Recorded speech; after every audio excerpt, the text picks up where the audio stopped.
I still remember a night when I was small enough to sit cross-legged on the porch steps, an apple in my hands. I took a bite, juice on my wrist, and my parent lifted a finger toward the sky, toward the faint smear we call the Milky Way. It felt impossible that the same universe could hold both things at once. The crisp snap of fruit and a river of stars. So here's the question I couldn't shake then, and I can't shake now. Are these two worlds, apple and galaxy, separate accidents stitched together by chance, or are they pages from the same rulebook, repeating at every scale? In the 1,990 seconds, scientists aimed Hubble at a patch of darkness that looked empty. After days of staring, it came back crowded thousands of galaxies, hiding where our eyes saw nothing. And years earlier, Voyager 1 turned around and photographed Earth from billions of kilometers away. A single pale dot suspended in black. Those images don't just make us feel small. They whisper something stranger. The universe isn't merely big, it's structured. What if its vastness isn't randomness, but repetition? What if simple rules, symmetry and its tiny breaks, patterns that amplify and branch, keep reappearing, whether you zoom down toward the smallest scales or out toward the largest? Stay with me. By the end, we'll connect the patterns inside everyday life to the patterns in deep space, and you'll see why an apple and a galaxy might follow the same basic rules. Most of us meet the universe for the first time as an emotion, not an equation. A kind of vertigo. Numbers so large they stop meaning anything. Distances so vast they collapse into a single word: far. When people hear that the cosmos has been unfolding for around 13.8 billion years, that there may be hundreds of billions of galaxies, the picture that often forms is simple and brutal. A kind of enormous firework, a blast in the dark, everything flying apart. Pieces of matter bumping around until, by a streak of blind luck, a few of them happen to cool into stars, planets, and one small world where someone is watching this video on a tired screen. From that angle, the universe feels like a mess that briefly organized itself into weather, cities, memories, and will eventually fall back into cold, empty disorder. It feels chaotic in the deepest sense. No plan, no pattern, no structure beyond what our minds wish onto it. But when you listen carefully to what the universe has actually shown us, the story is quieter, stranger, and more disciplined. In the mid-1960s, two radio engineers were not looking for the beginning of time. They were just trying to get rid of a noise. Arno Penzias and Robert Wilson were working with a large, horn-shaped antenna in New Jersey. It had been built to listen for faint microwave signals, the kind you would use for communication. Instead, it kept hearing a hiss, a thin, stubborn static that would not go away. They did what good engineers do. They checked every cable, every amplifier. They looked at the electronics. They turned the antenna toward different parts of the sky. The hiss was always there. At one point, they climbed into the horn itself and found pigeons roosting inside. The birds had left what scientific papers politely call dielectric material on the metal. Penzias and Wilson cleaned it out. They removed the birds. They made the system as tidy and controlled as they could. The noise remained. It was a small, human moment of frustration. Sitting under something enormous, two people trying to make an instrument quiet, and the universe refusing. What they had stumbled onto was not a flaw. It was a relic, spread across the whole sky. Arriving at their antenna from every direction was a very faint glow of microwave light. Not the sharp light of a star or a galaxy. A background, almost perfectly uniform, with tiny variations. It was the afterglow of the hot, dense, early universe, cooled and stretched by expansion until it became a whisper. Today, we call it the cosmic microwave background. If you imagine the universe as a person, it is like an ultrasound image taken when that person was still an infant. Not a chaotic smear, but a picture filled with information about what would later grow. At first glance, The background looks smooth, almost the same temperature wherever you look. That smoothness tells us that the early universe was remarkably uniform.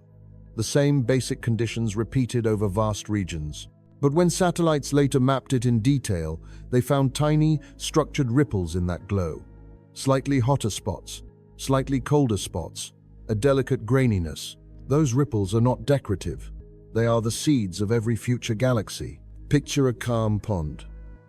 If quantum fields in the early universe are the pond, those ripples in the background are like faint waves on its surface. Later, as gravity does its work, places that started out slightly denser pull in more matter, growing into clusters of galaxies.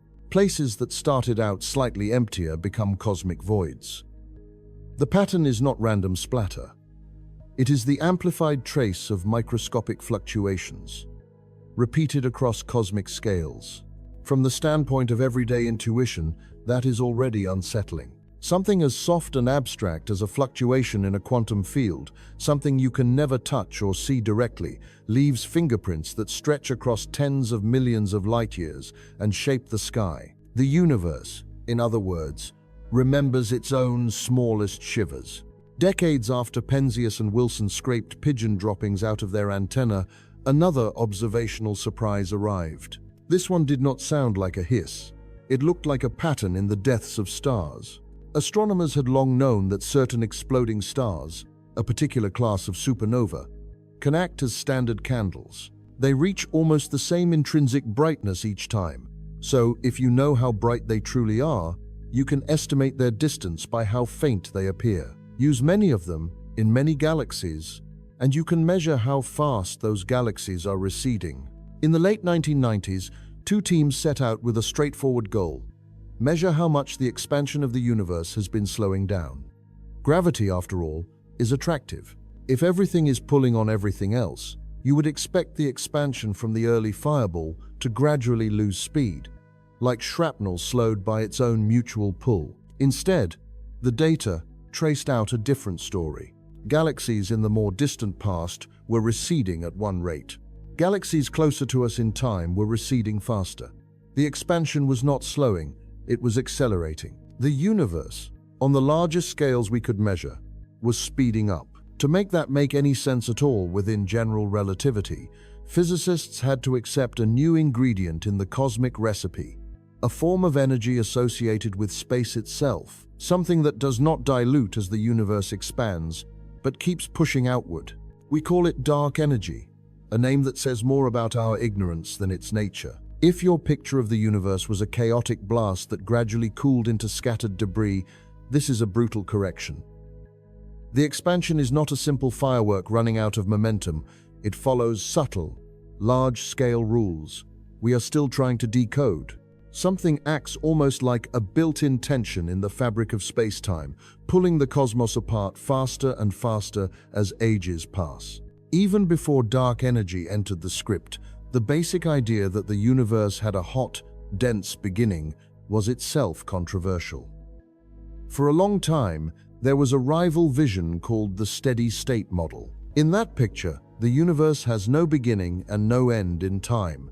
It is eternally expanding, but new matter is continually created so that, on large scales, it always looks the same. It is an elegant attempt to keep the cosmos timeless and unchanging in its overall appearance.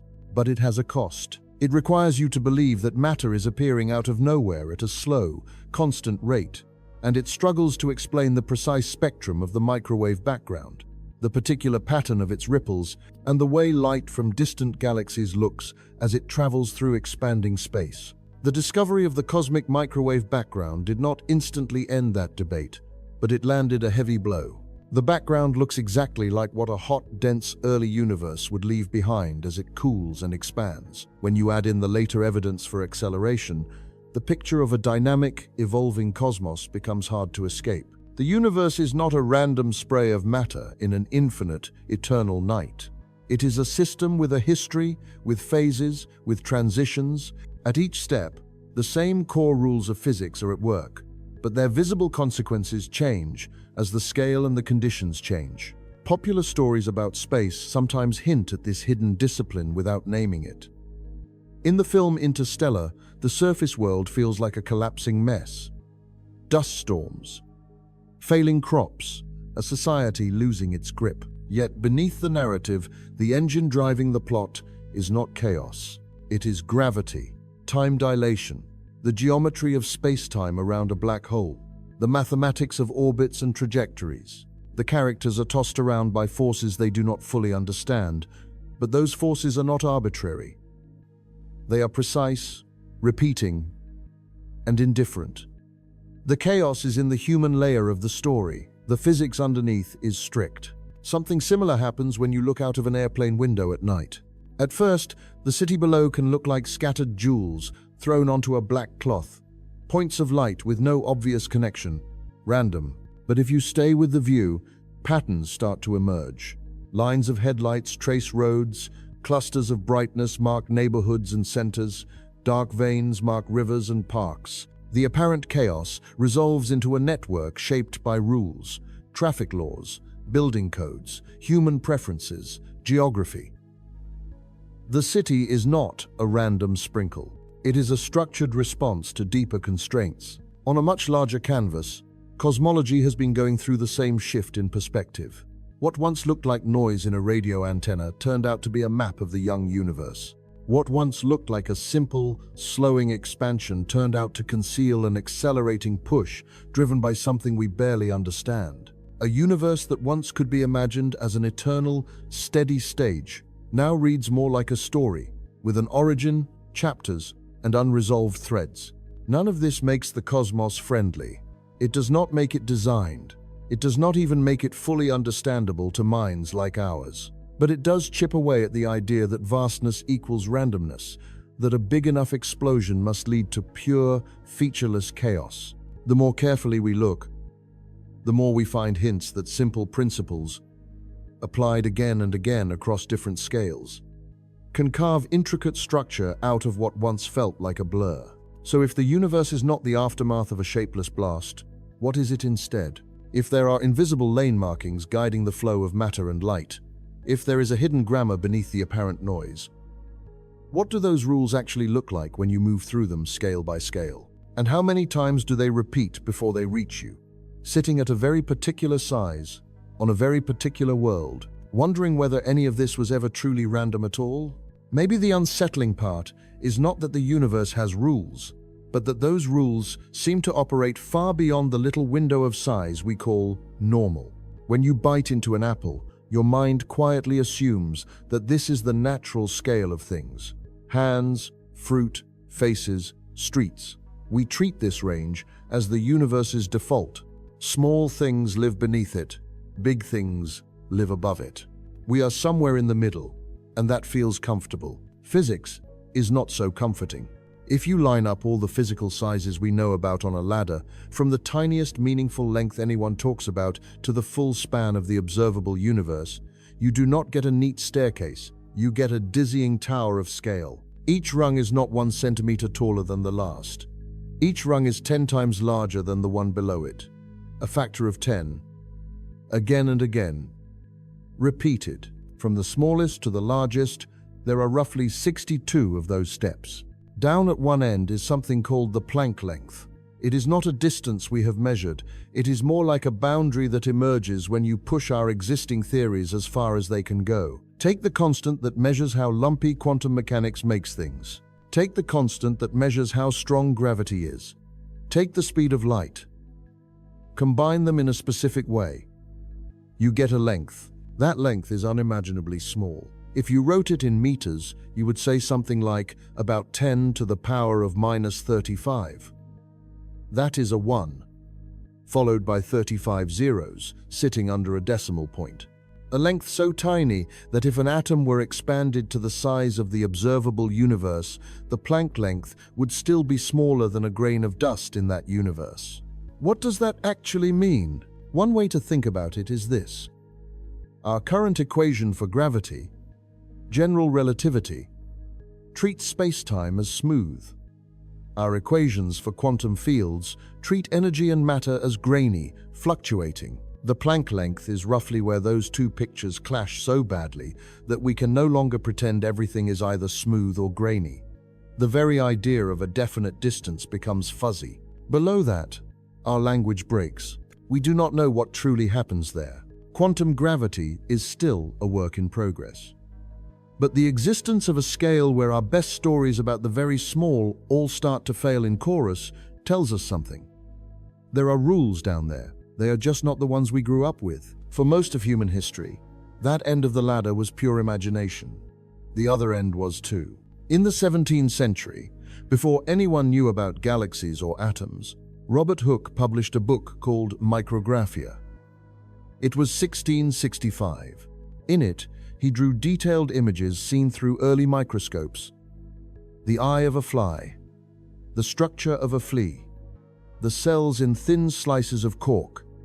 People had seen fleas before. They had never seen them like that. Those images did to the small world what astronomy later did to the large one. They broke the illusion that beneath our everyday scale lies a simple blur. The microscope showed that smaller does not mean shapeless. It means new rules. Under the skin of a familiar world, a different architecture appears. If you keep walking down from the apple, scale by scale, you pass through skin and pulp, then cells and organelles, then proteins and large molecules, then individual atoms, then atomic nuclei, then the swarm of quantum fields that underlie even those. Each layer has its own kind of order, its own typical structures, but all of them are built out of the same small set of ingredients. If you walk upward instead, the view changes, but the pattern of discovery is similar. In the late 1990s, astronomers pointed the Hubble Space Telescope at a patch of sky so ordinary it looked almost empty. No bright star, no obvious galaxy, just a small, dark rectangle near the handle of the Big Dipper. They left the telescope staring at that patch, collecting light for many days. When they processed the image, the emptiness filled with detail. Hundreds, then thousands, of galaxies appeared. Tiny smudges and spirals and blotches. Each one a collection of stars, gas, dust, maybe planets, all packed into a region of sky you could cover with a grain of sand held at arm's length. The universe was not just big. It was dense with structure in directions where human eyes had seen nothing. If you take the smallest meaningful scale at one end, the span of the observable universe at the other, and imagine that whole stretch as a number line, the size of an apple sits surprisingly close to the middle. Not exactly in the center, but near enough that, measured in steps of times 10, you are roughly halfway between quantum foam and cosmic web. On one side of you lie the deep layers of the small. Viruses, molecules, atoms, nuclei, quarks, whatever comes below. On the other side lie mountains, planets, stars, galaxies, clusters, filaments. You and the apple sit in the region where human bodies live, where our senses evolved, where hands can grasp and eyes can resolve edges. It is a strange place to stand, not because it is privileged in the eyes of physics, but because it is where so many layers of rules intersect. Think about that apple in your hand for a moment, not as a snack, but as a meeting point of forces. At the heart of every atom in the apple, protons and neutrons are packed into tiny nuclei. They do not fly apart because of the strong nuclear force, a powerful but short-ranged attraction that binds quarks into protons and neutrons, and those into nuclei. Without that force, there would be no stable atoms, no carbon, no oxygen, no chemistry. Threaded through those atoms are other processes governed by the weak nuclear force. In certain heavy elements, the weak interaction allows particles to transform, to decay. In the apple, a tiny fraction of atoms undergo such decays all the time, contributing to the quiet background of radioactivity on Earth, influencing the heat flow in the planet's interior, and playing a crucial role in the nuclear reactions that power the sundae. The shape of the apple, the firmness of its flesh, the way it snaps between your teeth, are all manifestations of electromagnetism. Electromagnetic forces hold electrons in their orbitals, organize atoms into molecules, and molecules into the long, tangled chains we call biochemistry. The color of the apple's skin under sunlight is the way its electrons respond to incoming photons. The sweetness you taste is chemistry translated into experience. And then there is gravity. The apple is pulled toward the Earth. The Earth is pulled toward the Sunday. The Sun orbits the center of the Milky Way. That gentle downward tug you feel on your wrist is part of the same curvature of space-time that keeps planets circling, galaxies swirling, and clusters bound together. The fall of the apple and the bending of starlight near a massive galaxy differ hugely in scale, but they follow the same rule. At the human scale, all four fundamental forces matter. The strong and weak are mostly hidden in the background, but they underpin the existence and stability of atoms. Electromagnetism dominates how matter behaves in daily life. Gravity quietly sets the stage on which all this plays out. Four basic lines in the universe's rulebook, all intersecting in the simplest act of catching a piece of fruit. If you were writing a story engine and you wanted it to produce as many different kinds of scenes as possible, you might do something similar. Use a small set of core rules. Allow them to combine in richer ways at intermediate levels, where they all can have a say. Let that middle ground be a place where variety explodes. Culture has played with this idea in its own way. In one of the Men in Black films, the universe is revealed at the end as a glass marble being flicked by a giant, while the marbles themselves contain galaxies. It is a playful image, not a theory, but it captures something emotionally true about the ladder of scales. What feels solid and central at one level can be a side note, a toy, a speck at another. Our actual situation is more subtle. There is no evidence that apples are universes or that galaxies are marbles in someone else's game. But there is strong evidence that the same kinds of mathematical behavior repeat across very different scales. That the rules that shape a nucleus have echoes in the rules that shape a star. That the way structures emerge in a glass of cooling water has analogies in the way structures emerge in a cooling early universe. Human projects stretch out along the ladder in both directions, as if we are trying, instinctively, to see where those echoes fade. On the side of the small, we built machines like the Large Hadron Collider, buried beneath the border of France and Switzerland. It is a ring many kilometers around, designed to take tiny particles and accelerate them to speeds absurdly close to the speed of light, then crash them together. In the sprays of debris, we read the grammar of the micro-world. New particles, broken symmetries, traces of forces that once ruled at higher energies. On the side of the large, we sent machines outward, Voyagers, Pioneers, New Horizons, small craft, by cosmic standards, carrying bits of human language and music and diagrams etched into metal. Voyager 1 has long since passed the outer planets and moved into interstellar space. Along the way, it turned its camera back for a portrait of home. In that famous image, the Earth is a tiny, pale point of light in a sunbeam, almost an accident of glare. Taken together, these two directions of exploration look like an answer to a question we rarely say aloud. Where, exactly, are we in all this? Not in terms of coordinates on a map of galaxies, but in terms of the levels of description the universe allows. From one angle, the fact that we occupy a scale roughly in the middle of that 62-step ladder is a coincidence. If we were smaller or larger by a few orders of magnitude, we would simply call that range normal and draw our diagrams from there.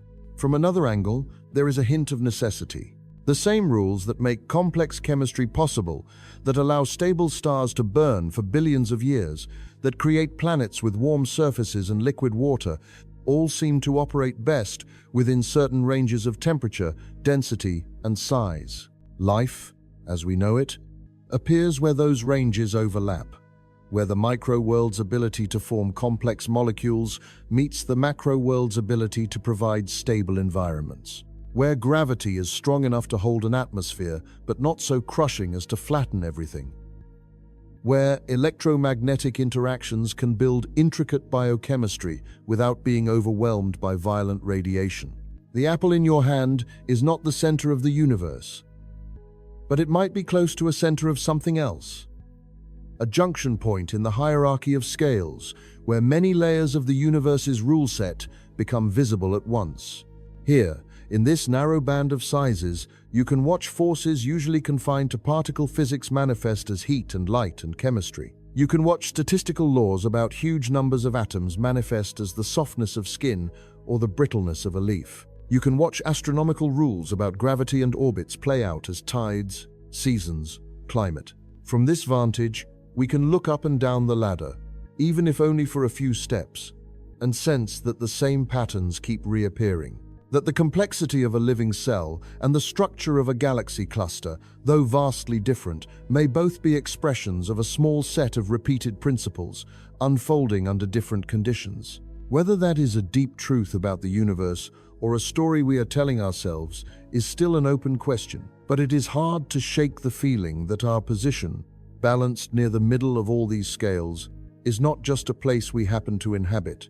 It is the place from which the repeating rules become legible, long enough for a creature made of stardust and water and memory to stop, hold an apple, and wonder what else those rules might be doing, far below and far above. Whatever those rules are, they do something quietly radical. They stay the same while everything else moves, burns, cools, collapses, and expands around them. We tend to notice symmetry first in places that feel safe. A face where the left and right sides almost match. A flower whose petals repeat in a circle. A snowflake with arms that echo each other as if copied and pasted by winter itself. There is a small satisfaction in seeing something that balances so well you could fold it in half and have the pieces line up. But even in human life, the symmetry is never perfect.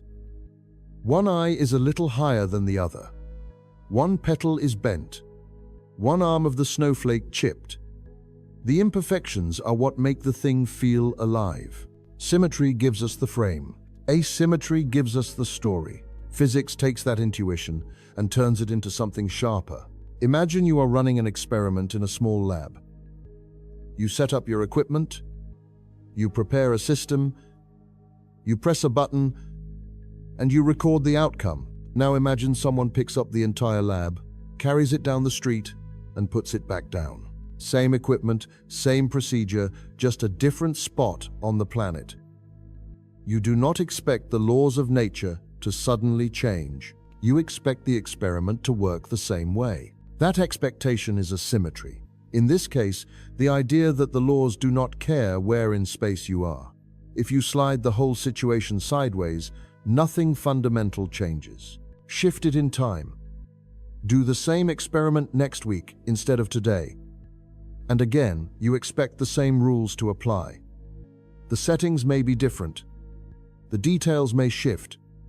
But the underlying physics stays put. Symmetry, in the language of physics, is not just mirror images. It is invariance. A way of changing your point of view, or your coordinates, without changing the content of the laws. In the early 20th century, a mathematician named Emmy Noether took that loose idea and revealed how deep it runs. Her story is not the usual tale of smooth genius. She worked in a world that did not really want her there. As a woman in German mathematics, a little before and after the First World War, she was often kept out of official positions. Her lectures announced under a man's name. She worked anyway. Around 1918, Noether proved a result that now sits at the core of theoretical physics. It is usually called Noether's theorem, but theorem makes it sound smaller than it is. She showed that for every continuous symmetry of the laws of nature, there is a conserved quantity. The universe's love of balance becomes a precise statement. If the laws are the same today as they were yesterday and will be tomorrow, that time's symmetry implies conservation of energy. You can move an experiment forward or backward in time, and the total energy budget remains book-kept. If the laws are the same here as over there, that spatial symmetry implies conservation of momentum. You can slide the whole setup across the room.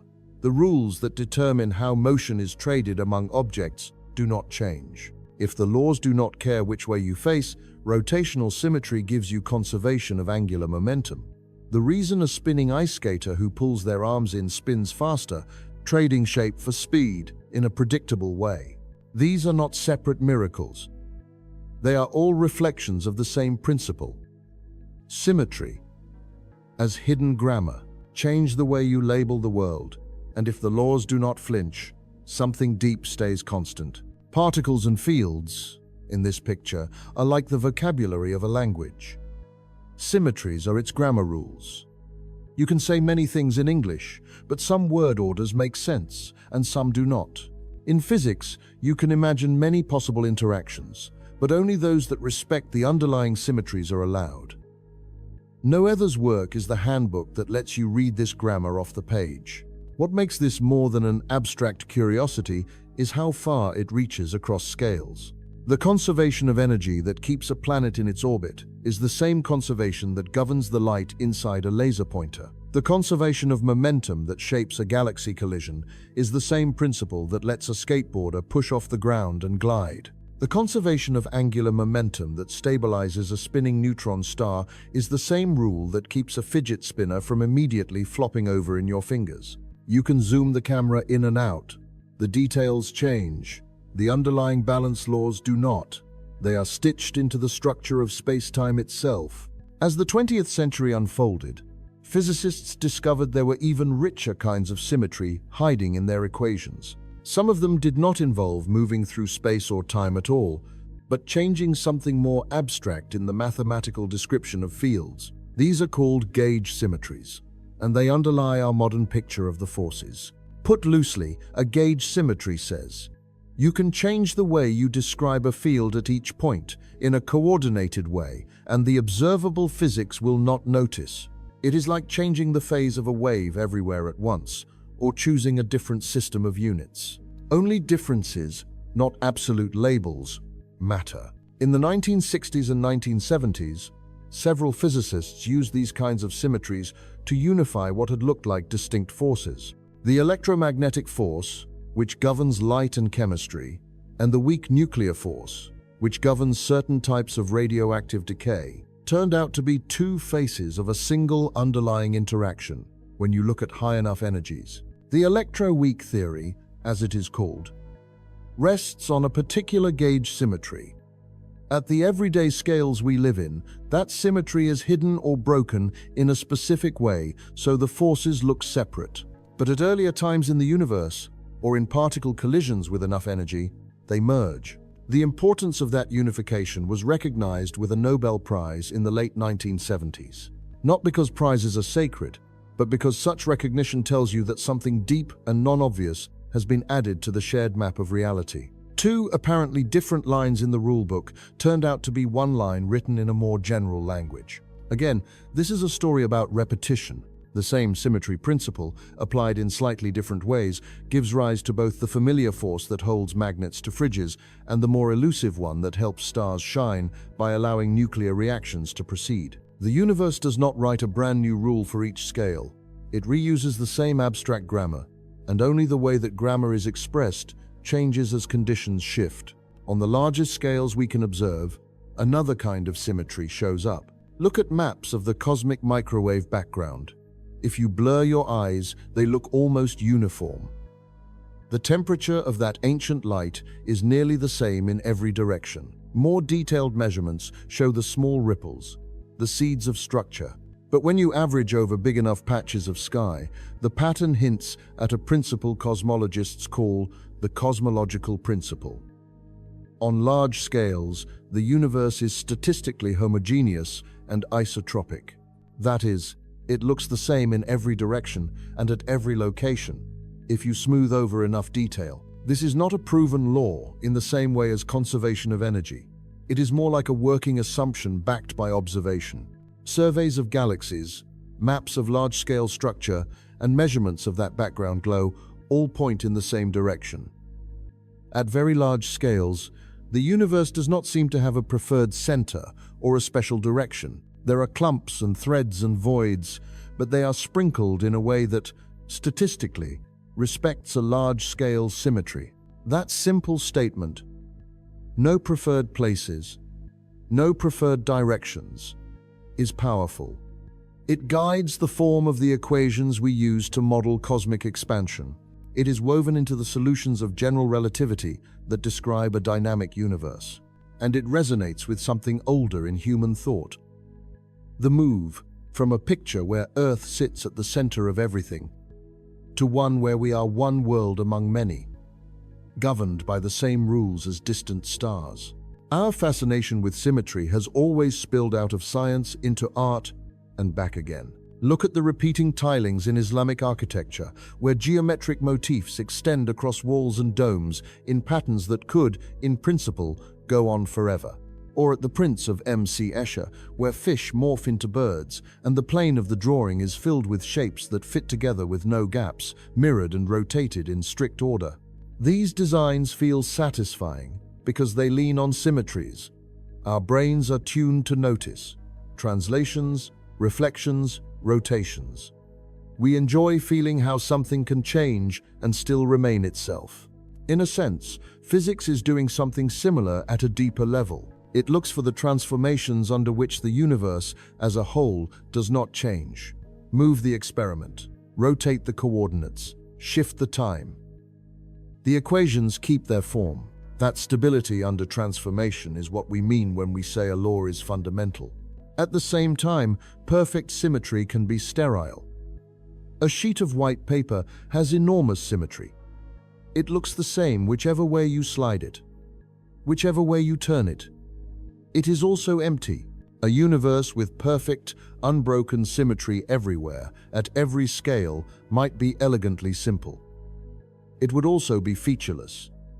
No galaxies, no chemistry, no people. The universe we inhabit seems to balance on a narrow ridge between too much symmetry and too little. Symmetries give it coherence, allowing simple laws to apply across enormous ranges of scale. But those symmetries are also bent, hidden, or gently broken in specific ways, allowing structures to form, forces to differentiate, and history to unfold. That tension is what gives the phrase hidden grammar its bite. The grammar is there, constraining what can be said, but it never dictates the exact sentence. The same rules that make it possible for particles to exist and interact also allow a near infinite variety of configurations. Stars and cells and cities all speak the same underlying language without ever repeating the same paragraph. There is a temptation, when you first learn about symmetry in physics, to imagine that the ultimate theory of everything would be a single, breathtakingly symmetric equation from which every detail of the universe follows. Maybe that is true, maybe it is not. What we do know is that every time we have thought the grammar was complete, a new kind of asymmetry has appeared in the data, forcing us to refine the rules. The universe whispers its structure, not in one dazzling revelation, but in a series of small, stubborn hints. A conserved quantity here, a uniform background there, a unification of forces at high energy, a surprisingly smooth distribution of galaxies at very large scales. Each hint says the same thing in a different way. Beneath the apparent chaos, there is a pattern to how the rules resist change. The next step in the story is to ask what happens when that resistance fails. When a symmetry that once held everywhere suddenly cracks, like ice under stress. Because if symmetry is the grammar, then the moments when symmetry breaks are where new chapters become possible. Sometimes, the most important thing in a story is not the rule, but the moment the rule stops holding. Think about a bowl of water left on a winter windowsill. At first, it is just water, liquid. It respects the full symmetry of the bowl. You can spin the bowl around, and nothing much changes. Every direction in the liquid is similar. The molecules jostle, slide, rearrange. There is no preferred pattern. Then, slowly, the temperature drops. At some critical point, something dramatic happens without any explosion. Tiny crystals of ice begin to form, often starting at some small imperfection on the surface. They branch, invade, knit together. The water gives way to ice. The liquid's continuous symmetry is broken. Now there are preferred directions. Planes, axes. The water molecules still obey the same underlying laws, but the state they settle into has less symmetry than the equations allow. The rules have not changed. Their expression has. In physics, this kind of event is called a phase transition. We usually meet it in simple forms. Water to ice, liquid to gas, magnets cooling and aligning their microscopic spins. But the idea reaches far beyond kitchen chemistry. It reaches back into the early universe. When the cosmos was very young, it was unimaginably hot and dense. Under such extreme conditions, the different forces we now treat as separate may have been unified. At high energies, the electroweak force behaves as a single interaction. Some speculative theories suggest that, at even higher energies, the strong nuclear force that holds quarks together might join that unified dance. And beyond that, perhaps gravity too. Whether that last step is true or not is still unclear. But the general principle is firm. As the universe expands and cools, symmetries that were once viable states of affairs can become unstable. Cooling is not just getting colder, it is choosing. As the temperature dropped, the universe may have undergone a series of symmetry-breaking phase transitions. In one, the electroweak symmetry broke, and what we now call the electromagnetic force separated from the weak nuclear force, like two paths splitting from a single road. Fields that were once in a sort of balanced, symmetric configuration fell into new arrangements, the way water molecules fall into a lattice when they freeze. Embedded in those transitions were tiny imperfections, the cosmic version of scratches in a bowl. We see their echoes in the cosmic microwave background.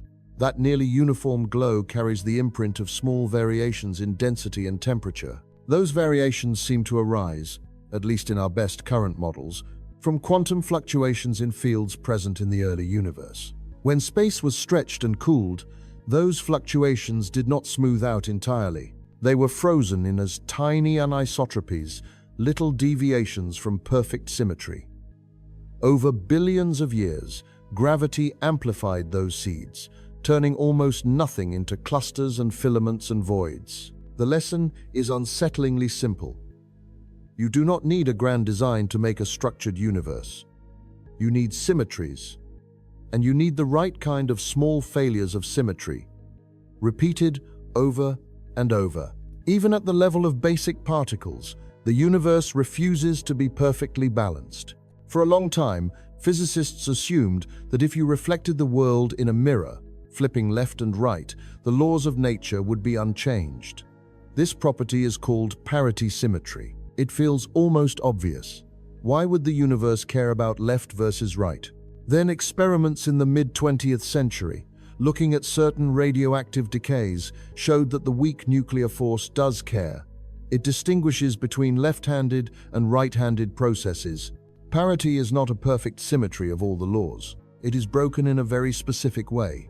You might think that if you combine a mirror reflection with another operation, swapping particles for their antiparticles, the symmetry might be restored. For a while, this more elaborate combination looked promising. Then, in the mid-1960s, experiments with neutral kaons revealed that even this combined symmetry, called charge parity, or CP, is not exact. The universe treats matter and antimatter just a little differently. That tiny bias is one of the great clues to why there is anything at all for us to sit on and think about. In the very early universe, matter and antimatter should have been created in almost equal amounts. If the symmetries between them had been perfect, they would have annihilated each other almost completely, leaving behind a sea of light and very little else. Yet, for reasons we are still trying to fully understand, there was a small excess of matter over antimatter. Enough that, after the mutual destruction, a residue of matter remained. That residue condensed into stars, planets, and people. In everyday language, the universe cheated. It favored one side, just a little. From the standpoint of mathematics, what happened is more subtle. Certain interactions allowed processes that do not look identical when you swap matter for antimatter and reflect in a mirror. The symmetries that feel intuitively natural to us were not the ones the universe chose to preserve absolutely. It kept some. It gently broke others, and those choices echo through everything that followed. There is a delicate point here. It is tempting to say the universe is tuned for life, as if someone adjusted the knobs. Physics, as it stands, does not require that interpretation.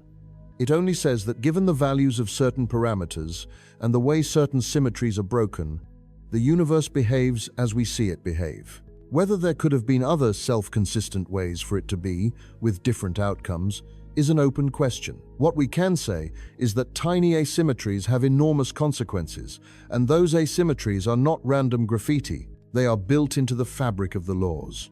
On more speculative ground, some theories propose additional, deeper symmetries that are also broken. Supersymmetry, for example, imagines a partner particle for every known particle, relating the building blocks of matter to the carriers of forces. If such a symmetry exists, it is not manifest at the energies we currently probe.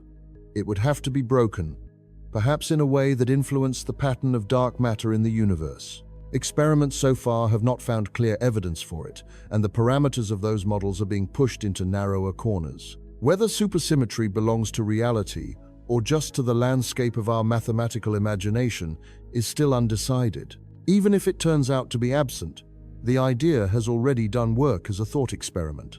It forces us to ask, how many layers of hidden balance might there be, stacked under the behavior we can directly observe? How many of those balances were shattered in the early universe, leaving behind relics and scars that we now interpret as particles and forces? If symmetry is the universe's grammar, symmetry breaking is revision.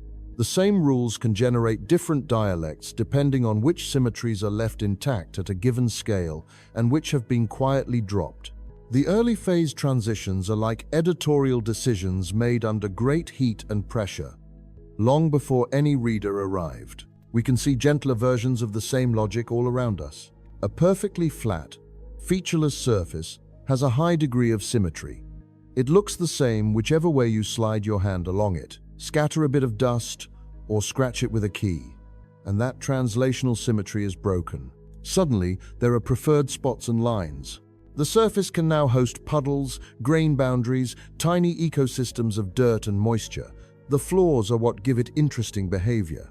In a crowd of people leaving a stadium, the symmetry breaks when someone chooses a path and others follow, forming lanes. The rules of human motion and personal space are the same for everyone, but once a pattern forms, it reinforces itself. What was once a symmetric sea of possibilities becomes a channeled flow. At cosmic scale, the almost perfect symmetry of the early universe broke in a similarly self-reinforcing way.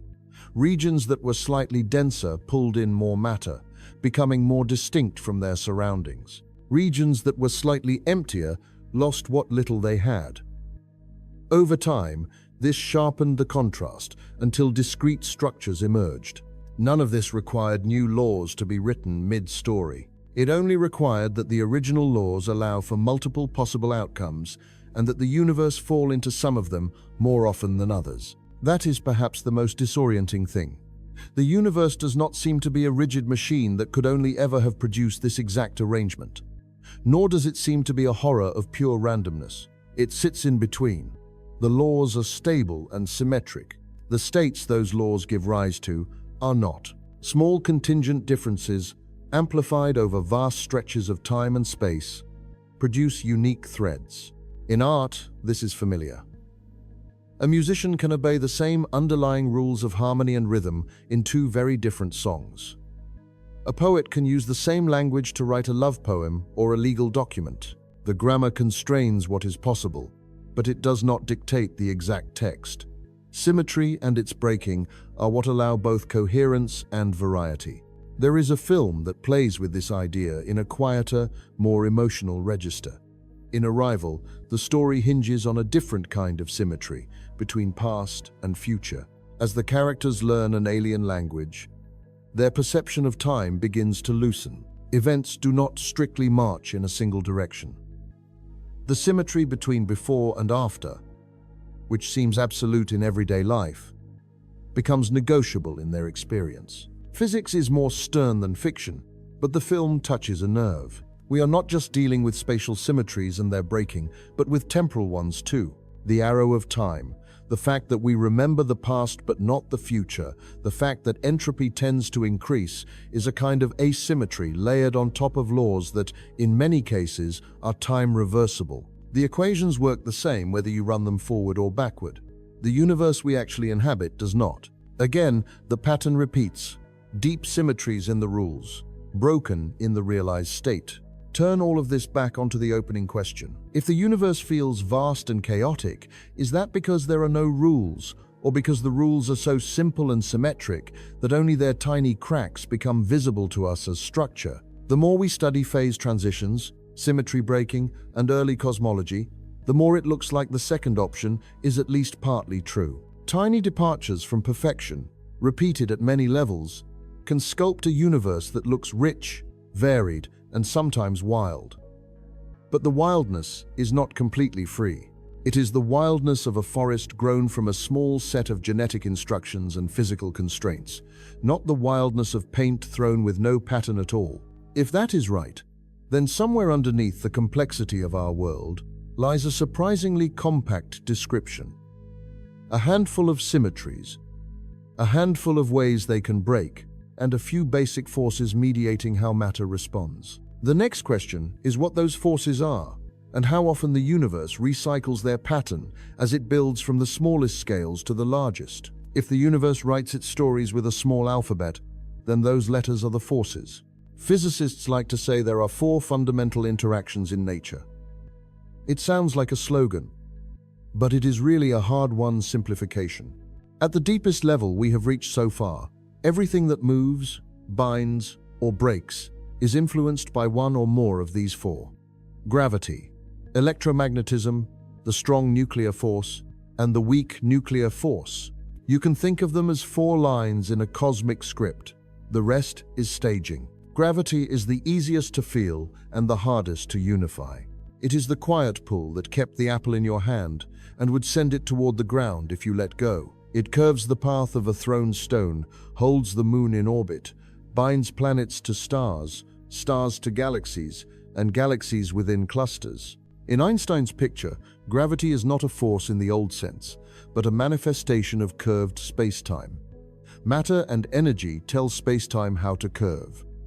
Curved space-time tells matter how to move. Electromagnetism is the most versatile.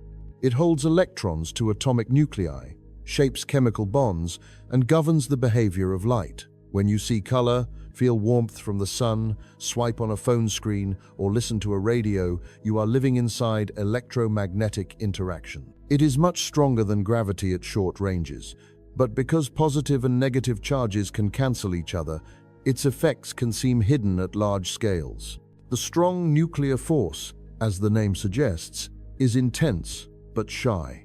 It operates over distances far smaller than the size of an atom. It binds quarks into protons and neutrons, and those protons and neutrons into nuclei.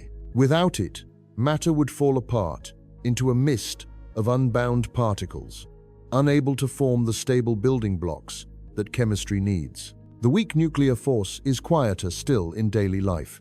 It is responsible for certain kinds of radioactive decay, the transmutation of one type of particle into another. Inside the Sun, it plays a crucial role in the chain of reactions that turn hydrogen into helium and release energy as starlight. On Earth, it helps set the rate at which some elements change, affecting geology and the heat within planets. At first glance, these 4 look like separate characters. They act over different ranges. They have different strengths. They show up in different kinds of experiments. Historically, we discovered them in stages and treated them as distinct. That is the view from the middle of the ladder. But if you change the scale, the pattern shifts. In the 1960s and 1970s, a group of physicists worked out a theory that combined electromagnetism and the weak force into a single framework, the electro-weak theory. At the energies of everyday life, those forces behave differently enough that they might as well be separate. But at the much higher energies present in the early universe, or in powerful particle collisions, they merge into one interaction described by a unified set of equations. The key to making this work is symmetry and its breaking. At high energy, the electroweak force has a larger symmetry. The distinction between the electromagnetic and weak parts is blurred. As the universe cools, that symmetry becomes unstable, and a field called the Higgs field settles into a particular configuration, like water freezing. In that new state, the symmetry is broken, and the unified interaction splits into the separate electromagnetic and weak forces we experience. For decades, this picture rested on indirect evidence. It explained many experimental results, predicted the existence and properties of certain particles, and held up under scrutiny. But one crucial piece was missing: the Higgs boson, the quantum particle associated with the Higgs field. The theory said it should exist. No one had seen it. On July 4, 2012, scientists at the Large Hadron Collider announced the discovery of a new particle whose properties matched those expected of the Higgs. It was a moment when an abstract piece of the universe's grammar put in an appearance on a detector screen. The field, whose quiet presence gives mass to many elementary particles, had left a fleeting, tangible trace. The arc from separate forces to unified electroweak theory is more than a technical achievement. It is a concrete example of the repeating pattern we keep circling. At one scale, you see two different rules. At a deeper scale, you recognize them as the same rule in different clothes, separated by a symmetry-breaking phase transition. The strong force, described by a theory called quantum chromodynamics, has its own network of symmetries. It is harder to unify with the electroweak interaction, but many speculative models suggest that at energies even higher than those we have tested, all three non-gravitational forces might be aspects of a single underlying interaction. These so-called grand unified theories come in many forms, and we do not yet know if any of them are realized in nature. But the fact that we can even write such theories hints at a persistent tendency. As you zoom toward higher energies and shorter distances, the proliferation of forces simplifies. Gravity sits somewhat apart in this story. We know how to describe it at large scales with general relativity, and we know it must somehow be reconciled with quantum mechanics at very small scales. But we do not yet have a fully tested theory of quantum gravity. Still, even here, the pattern is suggestive. The same curvature that shapes the path of a falling apple also lenses the light from distant galaxies. And the equations that describe the expanding universe also describe the warping around a black hole. If you were to draw a map with size scales on one axis and dominant forces on the other, you would see the roles shift.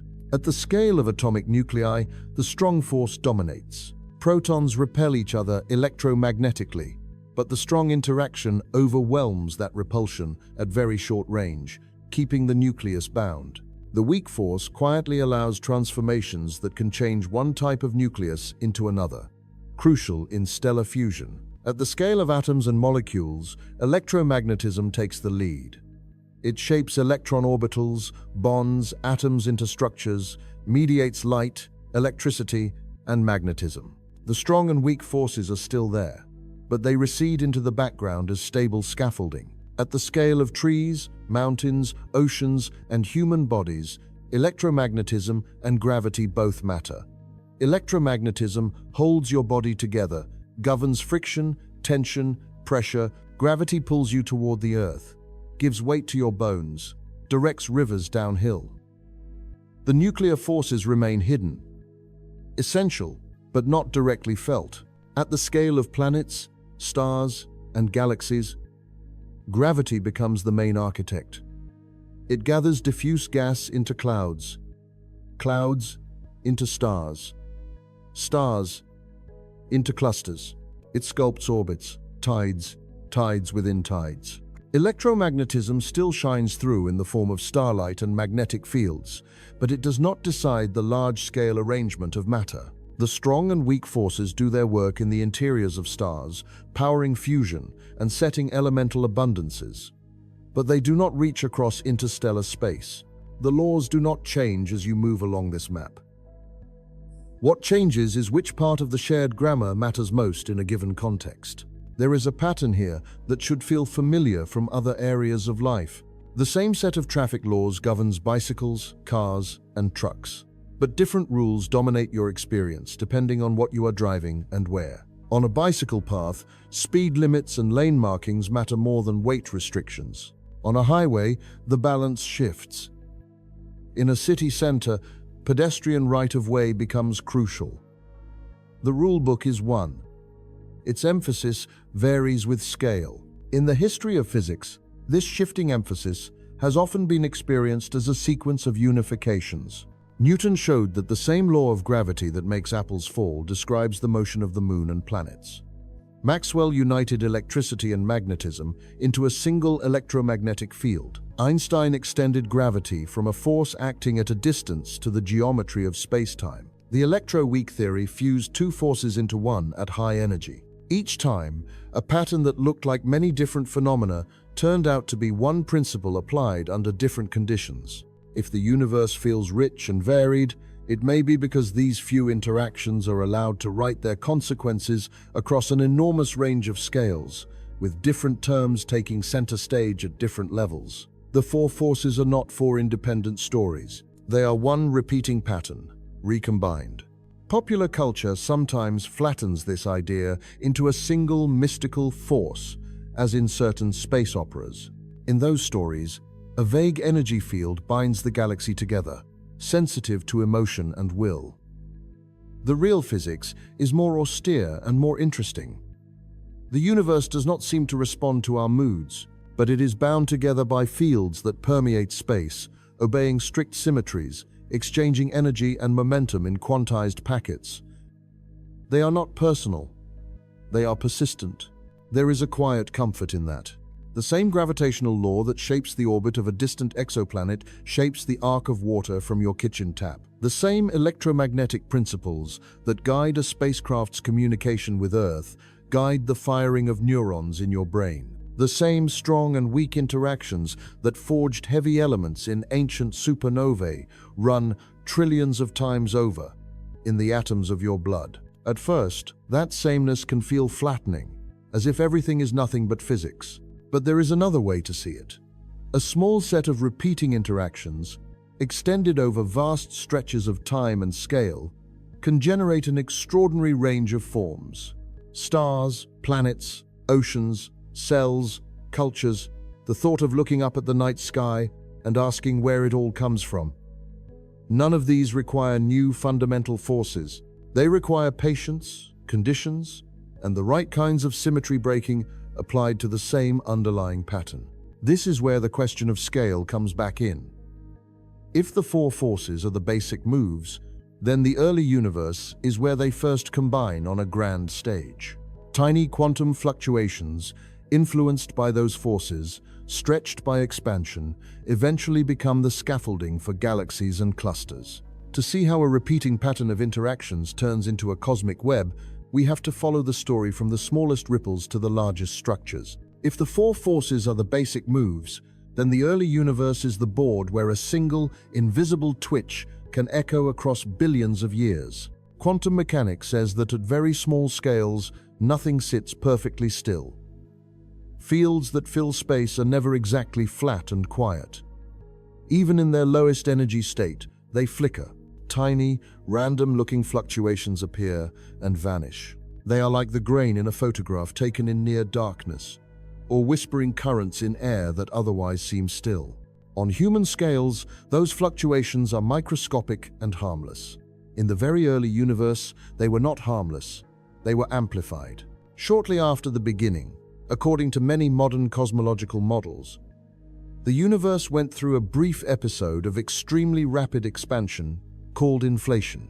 For a tiny sliver of time, between about 10 to the minus 35 and 10 to the minus 33 seconds after whatever we mean by the beginning, space itself is thought to have stretched at a rate far beyond anything we see today. This is not an explosion of matter into empty space. It is space inflating. Distances between points grow at an accelerating pace, driven by something like a temporary, very large vacuum energy. Regions that were once close enough to influence each other are torn apart faster than signals can cross between them. Inflation was not proposed as a beautiful idea. It was proposed to solve headaches. Without something like it, it is hard to understand why the universe looks so uniform in temperature across regions that, under ordinary expansion, should never have been in contact. It is hard to explain why space appears so nearly flat when many kinds of curvature would have been allowed. Inflation says, start with a small patch that has already smoothed itself out. Stretch that patch enormously. The large-scale universe we see is just that patch, blown up. there is a deeper twist. Those ever-present quantum fluctuations in fields are also stretched. Imagine a pond with faint ripples, too small to notice. Now imagine taking a photograph of that pond and enlarging it again and again until the ripples, once tiny, become as large as waves on an ocean. Inflation does something similar to the quantum fluctuations. It takes variations that were microscopic and promotes them to macroscopic size. Where a field was slightly higher than average, that region becomes a slightly denser patch of the early universe. Where it was lower, a slightly emptier patch. When inflation ends, the energy driving it is thought to dump into ordinary particles and radiation, heating the universe in a process often called reheating. The rapid expansion slows to a more measured pace. From then on, the universe evolves under the more familiar rules of an expanding, cooling cosmos filled with matter and light. But the imprinted pattern of denser and less dense regions remains. The quantum grain has become cosmic. We see the earliest clear snapshot of that grain in the cosmic microwave background. At the time that background was emitted, when the universe was a few 100,000 years old, matter and light decoupled. Before that, the cosmos was filled with a hot plasma of charged particles and photons, tightly coupled and scattering. After that, neutral atoms could form, and light could travel freely. The microwaves we observe today are that old light, stretched out by expansion from visible and infrared wavelengths into the microwave band, cooled from thousands of degrees to just a few degrees above absolute zero. For a long time, we could only say that the microwave background was remarkably uniform. It took sensitive instruments to see the ripples. In the early 1990s, a satellite measured tiny temperature anisotropies in that background for the first time with high confidence. Later, missions sharpened the picture, mapping the sky with finer and finer resolution. What emerged was not random noise, but a specific spectrum of hot and cold spots. Different angular sizes on the sky contribute differently to the pattern. There is a characteristic set of peaks and troughs, like the overtones in a musical chord. That pattern is not just aesthetic, it encodes the physics of the early universe. The scale and height of the peaks tell us about the density of ordinary matter, the density of dark matter, the density of radiation, and the influence of dark energy. They reflect how sound waves in the primordial plasma propagated and froze in at the moment of decoupling. They are, in a very literal sense, fossilized acoustic oscillations imprinted on the sky. When cosmologists take the inflationary idea, plus a universe filled with dark matter and dark energy, and simulate the evolution of those initial fluctuations forward in time, the outcome is striking. Starting from a nearly scale-invariant spectrum of quantum-seeded ripples, gravity causes denser regions to pull in more matter. Over hundreds of millions of years, those regions collapse into the first dark matter halos and galaxies. Filaments connect halos into a vast, three-dimensional network. Voids emerge, where matter drains away. The result is something we now call the cosmic web. When you look at computer visualizations of that web, it can feel oddly familiar. A tangle of filaments, knots at their intersections, large empty regions between.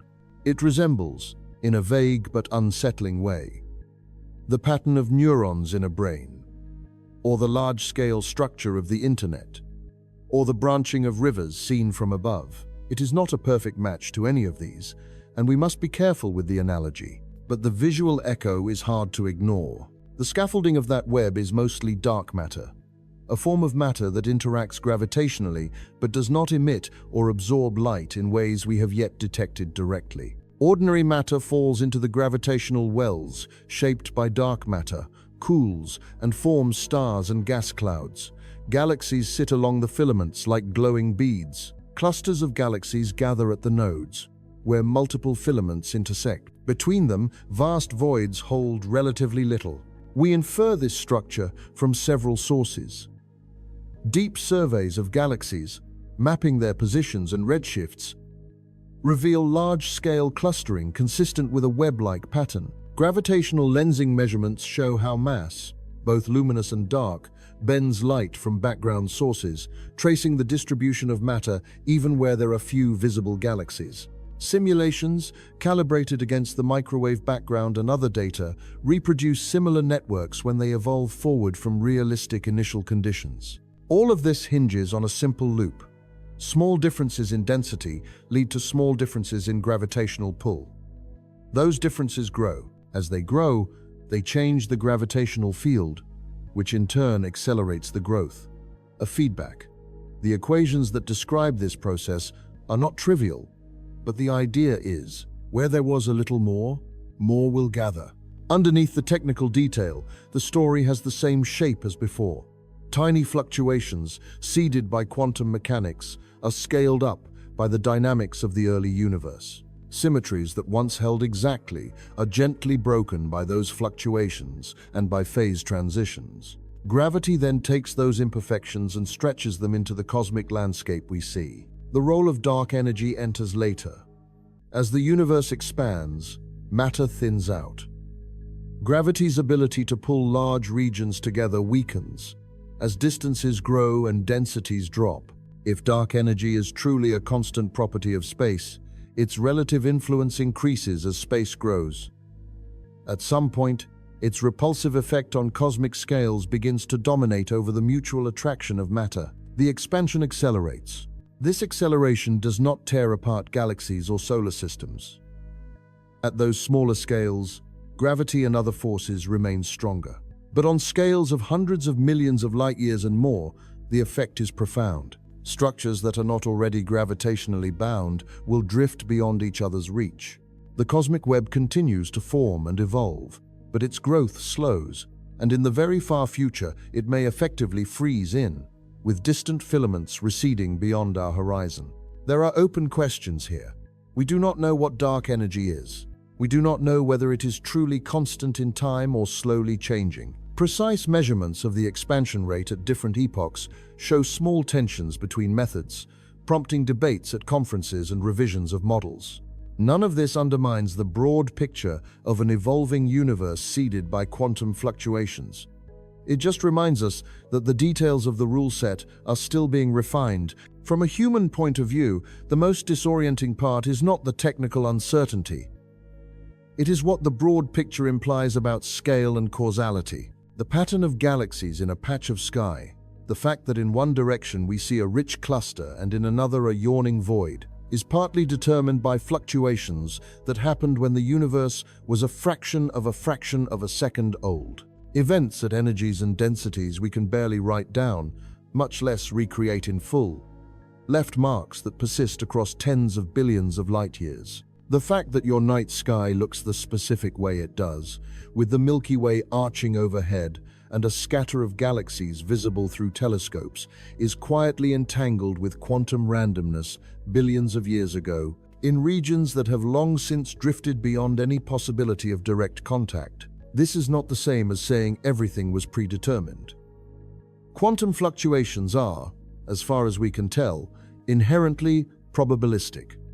Inflation amplifies those probabilities, but does not encode a script in the usual sense. Still, there is a tension between the feeling of local contingency, this star exploded here, this galaxy collided there, and the recognition that the overall pattern was constrained from the start by the shape of the initial fluctuations. In cinematic terms, it is as if the opening frame of a film already contains, in some encoded way, the distribution of colors and cuts and scenes that will appear 2 hours later.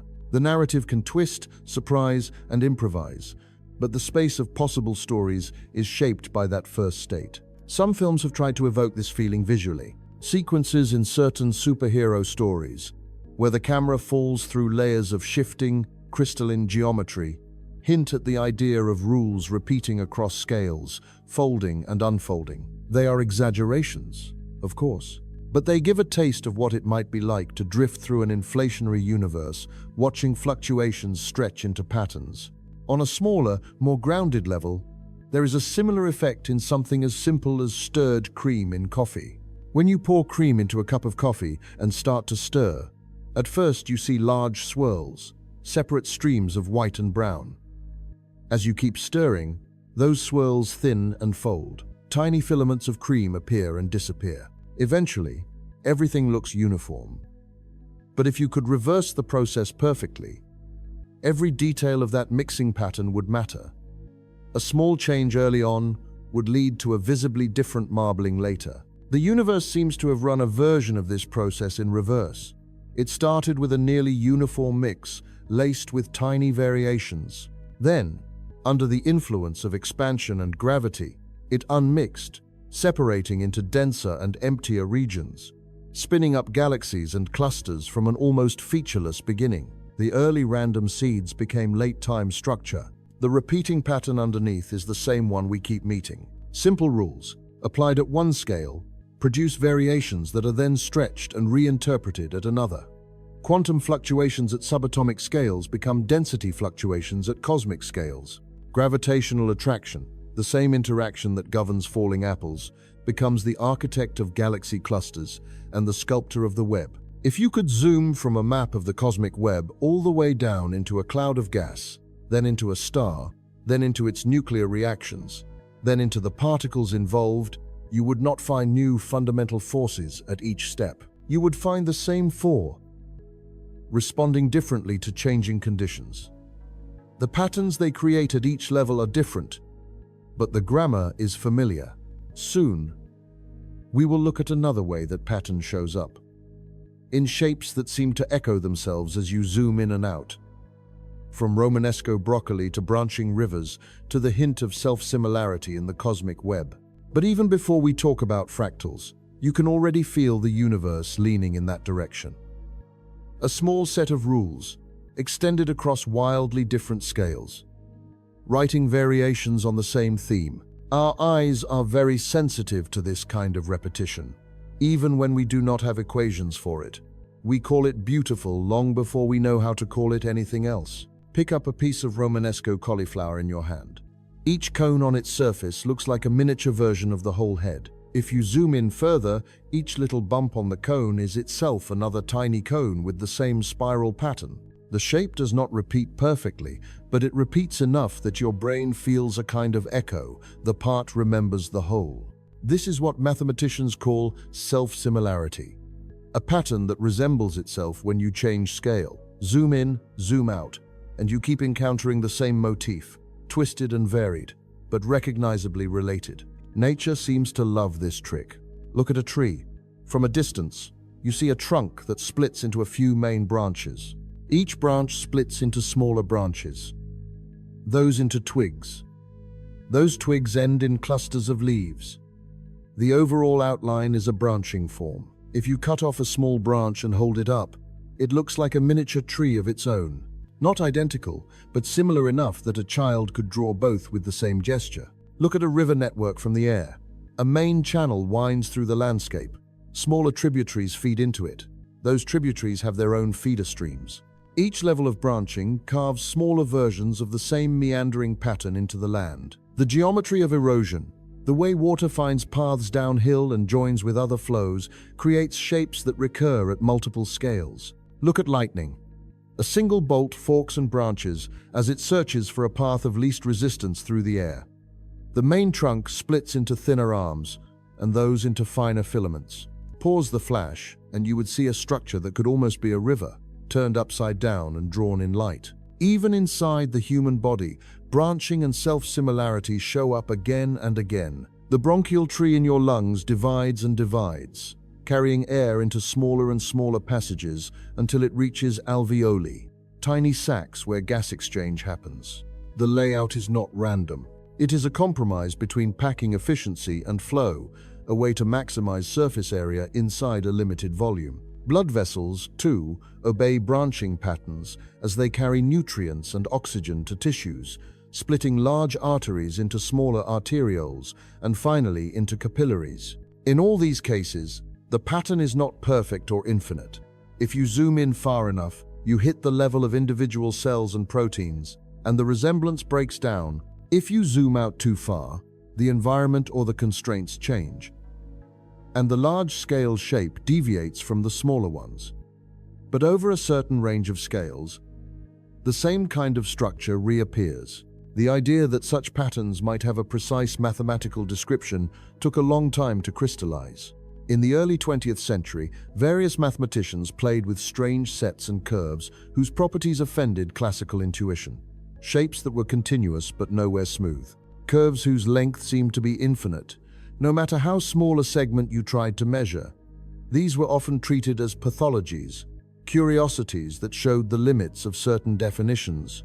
In the 1960s and 1970s, a researcher named Benoit Mandelbrot started to look at them differently. Instead of dismissing these odd structures as monsters, he embraced them as models for real-world irregularity. He studied the question of how the measured length of a coastline depends on the size of your measuring stick. The smaller the stick, the more wiggles and bays and inlets you are forced to account for, and the longer the coastline becomes. There is no single, fixed length in the naive sense. There is a relationship between length and scale. Out of this line of thinking emerged a richer notion of dimension. A smooth line has one spatial dimension. A filled area has two. A solid volume has three. Fractal objects, like certain mathematical sets or idealized coastlines, seem to have dimensions that are not whole numbers. Somewhere between a line and a plane, or between a plane and a volume, their structure fills space in a way that depends subtly on how closely you look. The classic symbol of this new view is the Mandelbrot set, a shape defined by a simple iterative rule in the complex plane. Start with a number, repeatedly apply a basic transformation, and see whether the result escapes to infinity or stays bounded. Color each starting point according to that behavior. When you plot the result, you get a bulb-like shape with a cardioid center and an infinite array of buds, filaments, and spirals around it. Zoom into the edge of this shape, and you keep finding miniature versions of the whole set, decorated with their own intricate scrollwork. The process can be repeated over and over.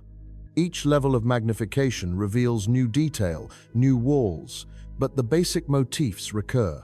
The set is self-similar in a complex way, not by copying exact blocks, but by repeating themes with variations.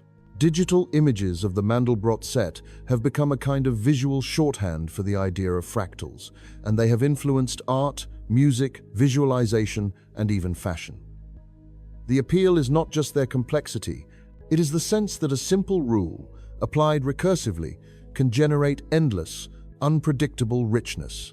You are looking at a frozen conversation between repetition and novelty. It is very tempting, standing under a dark sky and looking at the Milky Way, to wonder if the universe itself is a fractal. At first glance, the large-scale arrangement of galaxies can look like the inside of a Romanesco or a branching lung. Clusters of galaxies form knots. Filaments stretch between them. Smaller groups cluster along those filaments.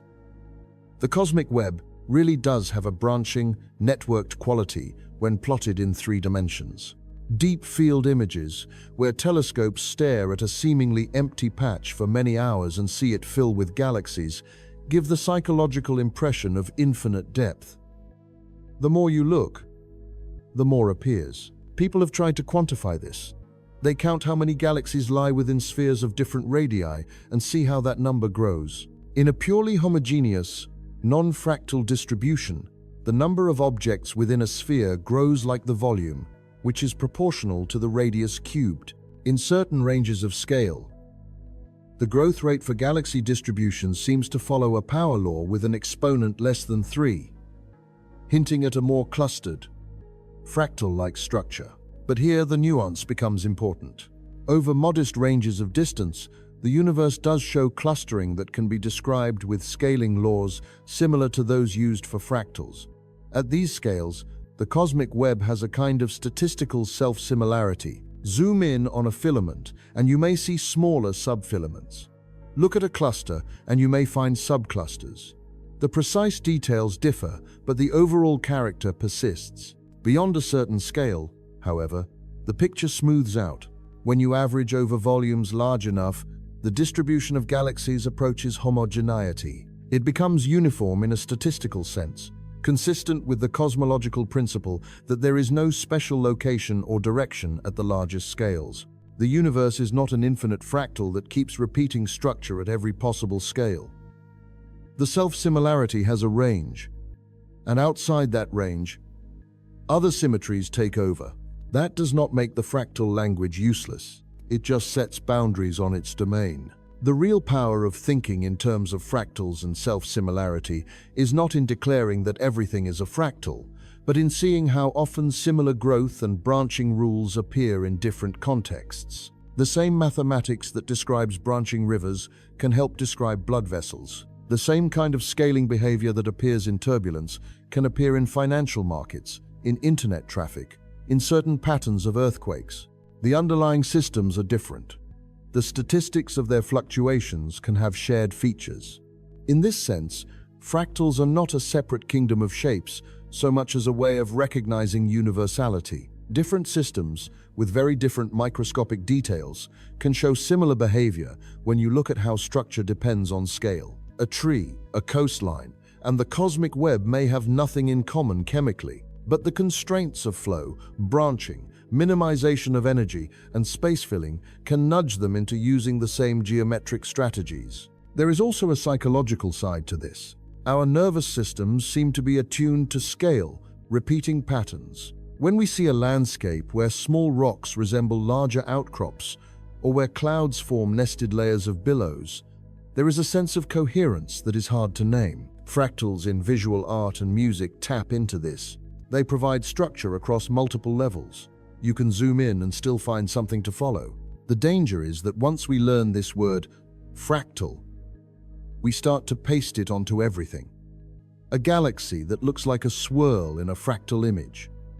A brain scan that resembles a cosmic web. A stock chart that looks like a jagged coastline. It is easy to confuse metaphor with measurement. From the standpoint of science, what matters is not whether two images look similar to the eye, but whether the underlying systems share a specific kind of scaling behavior over a demonstrable range, and whether that behavior emerges from similar kinds of constraints or dynamics. Many things that look fractal at first glance do not hold up under careful analysis. Others that look ordinary do. So, when we say the universe hints at self-similarity, we should be precise. The pattern of matter distribution in the cosmos shows clustering that follows certain scaling laws over a range of scales. Within that range, statistical measures of structure have a form reminiscent of fractals. Beyond that range, the universe becomes smooth. At smaller scales, other physics takes over.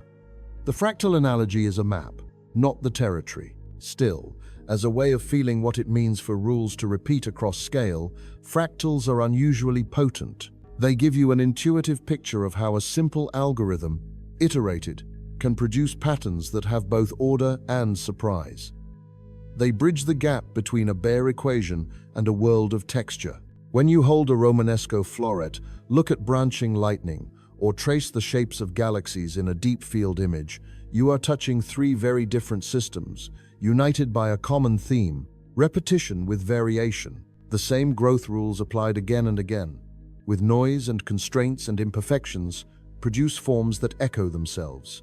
In the next breath of the story, the universe will shift this theme from space to time, because it is not only shapes that repeat across scales, but rhythms too. Pulses, cycles, oscillations, from heartbeats to pulsars, all beating out their own versions of the same quiet pattern. So far, the repetition has lived mostly in shape and arrangement, in the way space folds and branches. But the universe repeats itself in another way too, one that lives in our chests and in the ticking of stars. Put your hand over your heart for a moment. Feel the small thud inside your ribs. Under normal, resting conditions, it beats somewhere between roughly 60 and 100 times per minute. Not perfectly regular. A little faster on the inhale, a little slower on the exhale. Responsive, alive. What you are feeling is an oscillator held in place by feedback. Inside your chest, specialized cells in the heart generate electrical impulses. They do this rhythmically, thanks to ion channels that open and close in cycles. The body layers feedback loops on top of that rhythm. Hormones adjust the rate based on stress or rest. Nerves speed it up or slow it down. Blood pressure sensors send signals that nudge it back toward a useful range. The details are biological, but the pattern is simple. a system that wants to repeat, tuned by information about its own state. Now stretch your imagination outward, far beyond the scale of lungs and veins. In the late 1960s, a doctoral student named Jocelyn Bell was examining long strips of paper chart recordings from a new radio telescope. The instrument was tracking radio waves from the sky, and the data came out as wiggly lines. To most eyes, they looked like noise.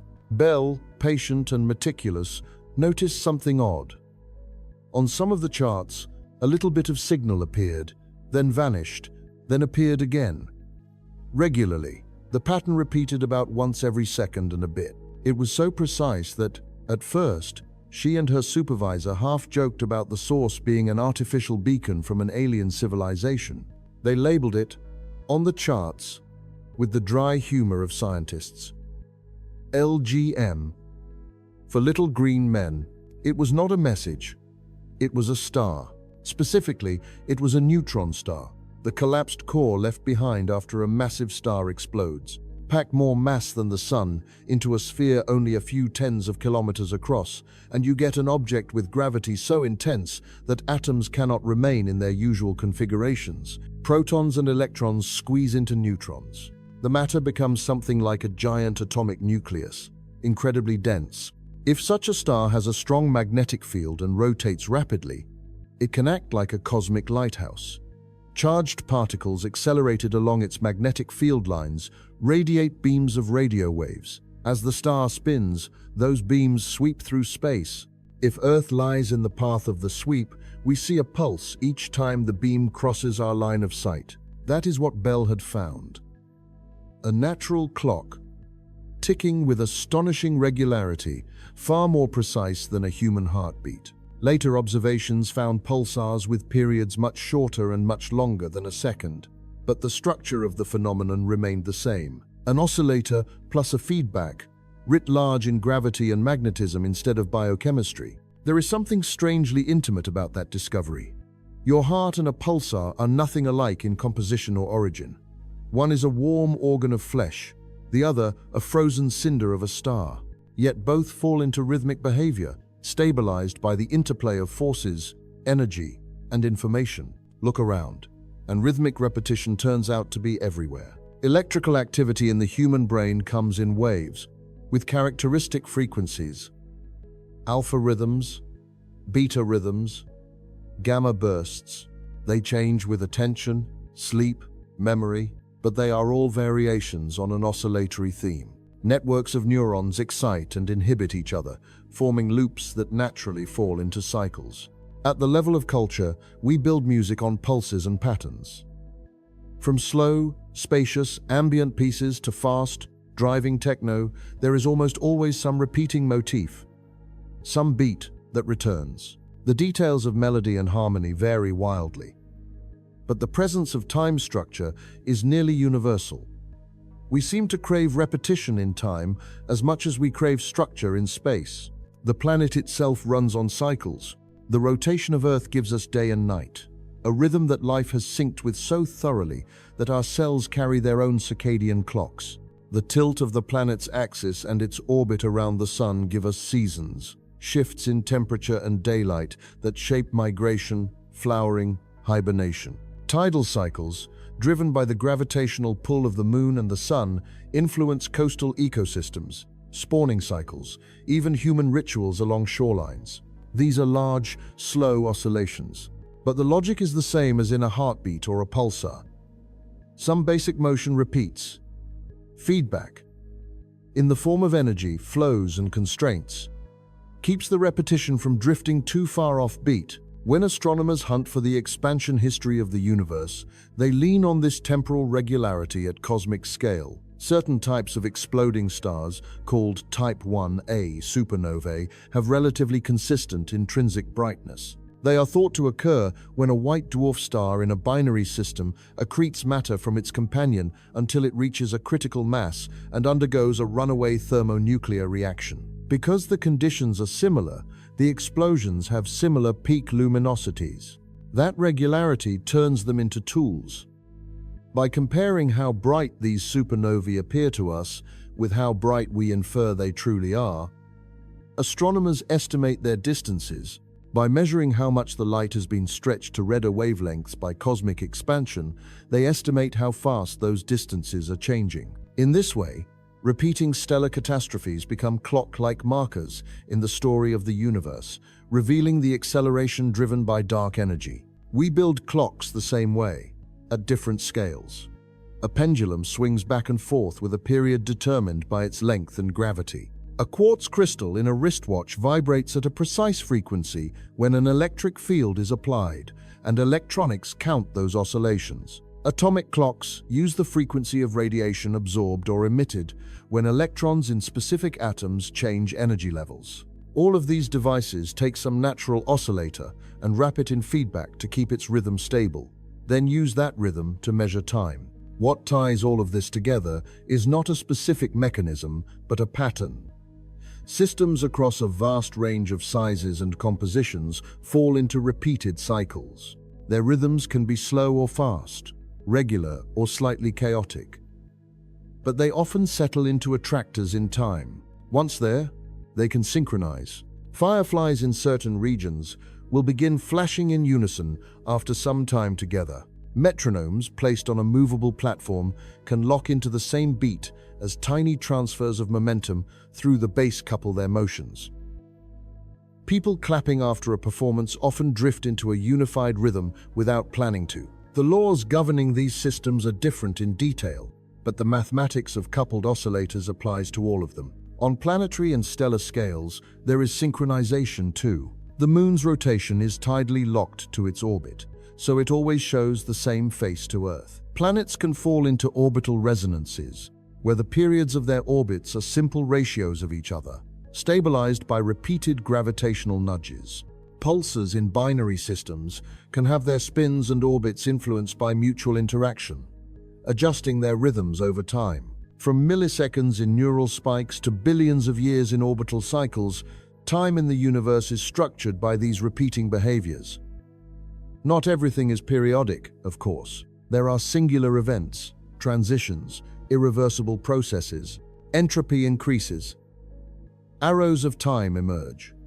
But woven through the drift toward disorder are islands of rhythm, pockets where repetition holds for a while. There is a quiet existential implication here. When you feel your own heart beating steadily, when you notice your breathing fall into sync with footsteps, when you look up and see the moon reach the same phase again and again, you are not just experiencing comforting routines. You are touching one thread in a tapestry of temporal structure that spans from the biological to the cosmic. The same universe that stretches quantum fluctuations into galaxy clusters also allows certain configurations of matter and energy to loop back on themselves, to repeat. Those loops become clocks, metronomes, pulses. They give beings like us a way to mark before and after, to tell stories, to remember. We live, in other words, inside nested cycles. Daily, monthly, yearly, geological, stellar, galactic. Our lives occupy a narrow band of those timescales, just as our bodies occupy a narrow band of sizes. From that band, we can look up and down, sense that faster and slower rhythms exist, and feel again that we are in the middle of a ladder we did not build. Soon, we will turn back to the question of how these repeated rules in time and space can give rise to something that does not feel repetitive at all. The emergence of genuinely new patterns, new properties, new meanings. Because even if the universe runs on cycles and symmetry, what we experience within those cycles is not simple repetition, it is something stranger. Maybe this is the strangest part of all. Even if the universe runs on a handful of forces and repeating patterns, what we actually live inside does not feel like a loop. It feels like something that keeps inventing itself. Physicists use a word for this: emergence. It sounds technical, but the idea is simple. Some properties do not belong to the parts. They belong to the whole. Wetness does not exist in a single water molecule.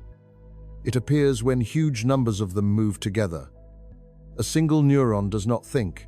Billions, wired in a particular way, generate something that says, "I am."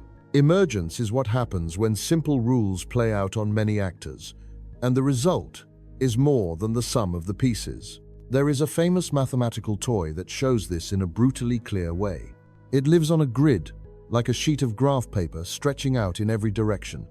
Each square of the grid can be in one of two states: alive or dead, on or off. At each tick of a clock, you update the grid according to three tiny rules. If a live cell has too few live neighbors, it dies of loneliness. If it has too many, it dies of overcrowding. If a dead cell has just the right number of live neighbors, it becomes alive. That is it. No extra instructions, no hidden plans. This construction is called the game of life. It was devised by John Conway in the late 1960s, and it became widely known in the following decade. People started drawing simple initial patterns on the grid and letting the rules run. They expected the patterns to either freeze into static shapes or dissolve into chaos. Some did, but others did something uncanny. Little clusters of cells began to move across the grid like creatures, leaving trails of debris. Some patterns cycled through a sequence of shapes and returned to their starting form, oscillating forever.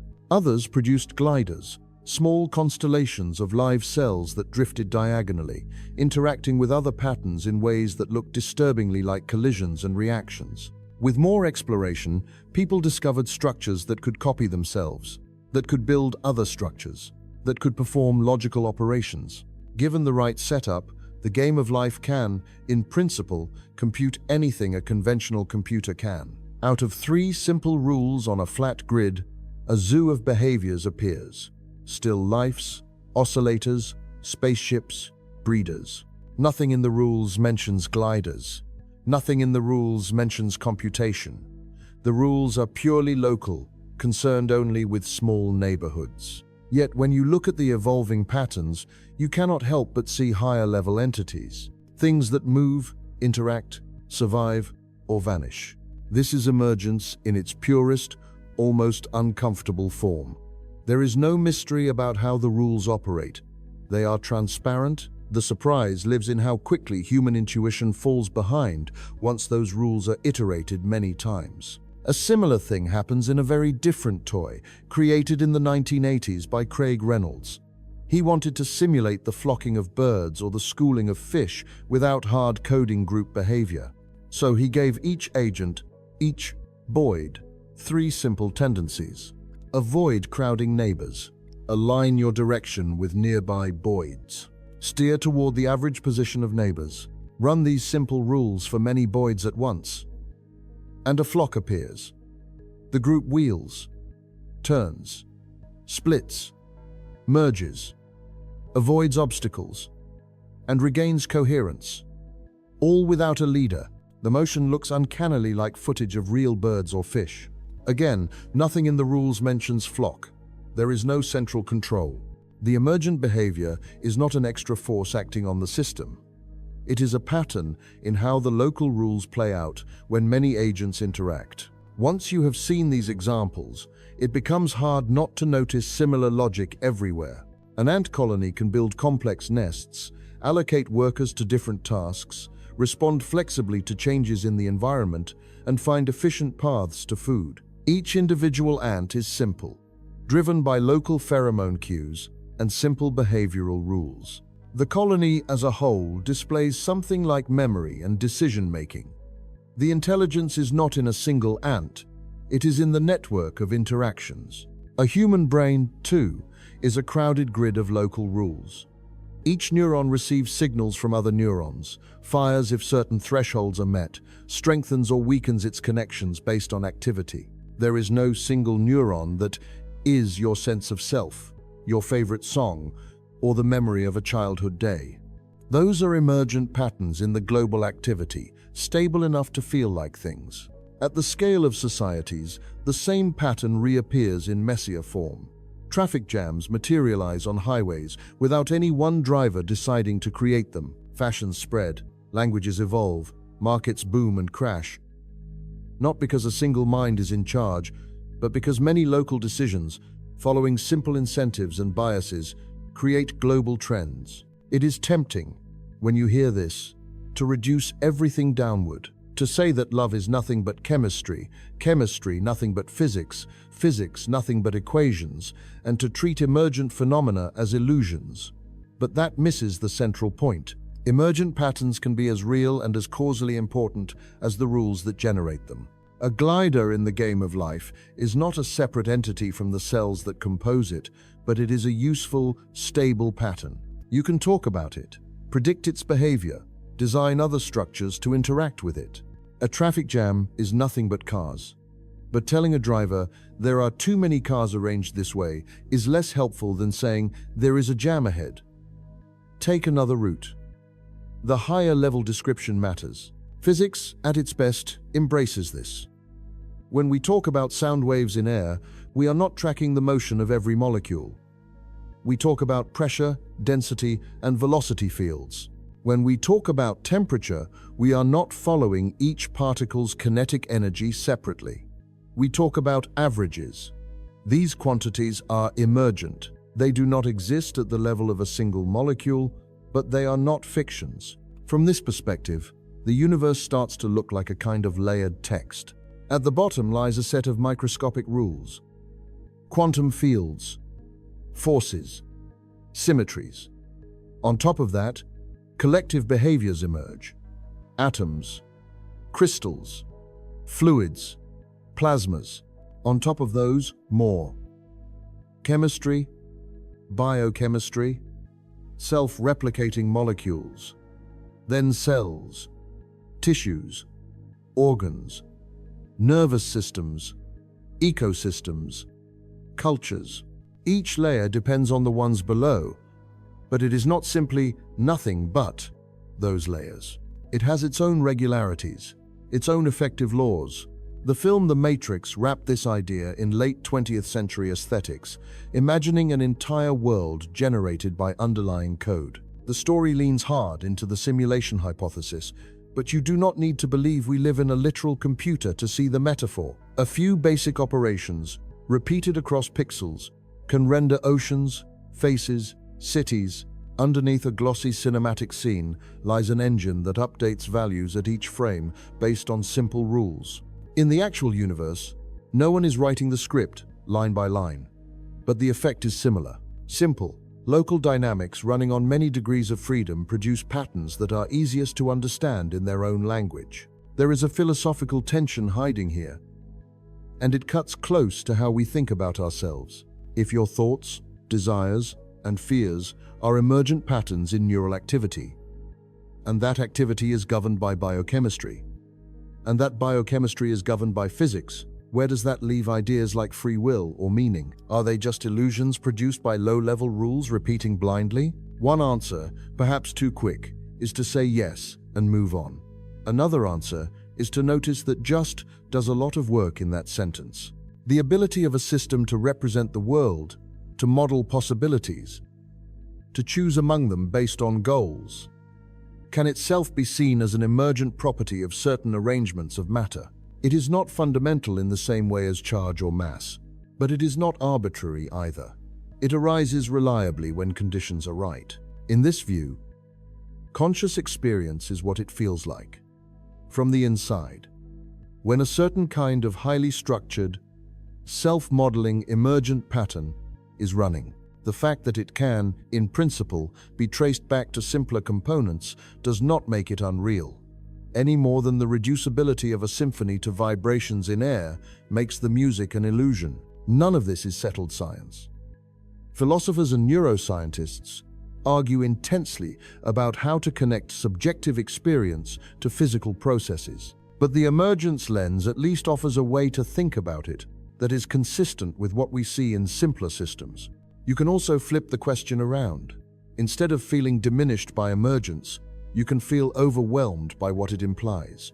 Every word you hear, every image you remember, every act of generosity or cruelty is a pattern written in the activity of a brain that grew from a cell, that grew from chemistry, that condensed from a star, that formed in a galaxy seeded by quantum fluctuations. The same simple rules, repeated across scales, have bootstrapped themselves from vacuum fluctuations into atoms, from atoms into molecules, From molecules into life, from life into beings capable of telling stories about the whole process. You are not outside the universe, judging it.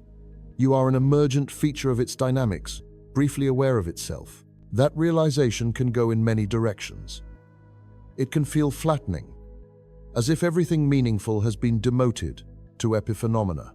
It can feel exalting, as if the mere fact that such a chain is possible makes every moment radiant with improbability. Or it can simply sit with you, quietly unsettling, a reminder that the distance between a quantum field and a human thought is not a gap in the rules, but a long, intricate staircase of emergence. And somewhere on that staircase is the scale we keep returning to.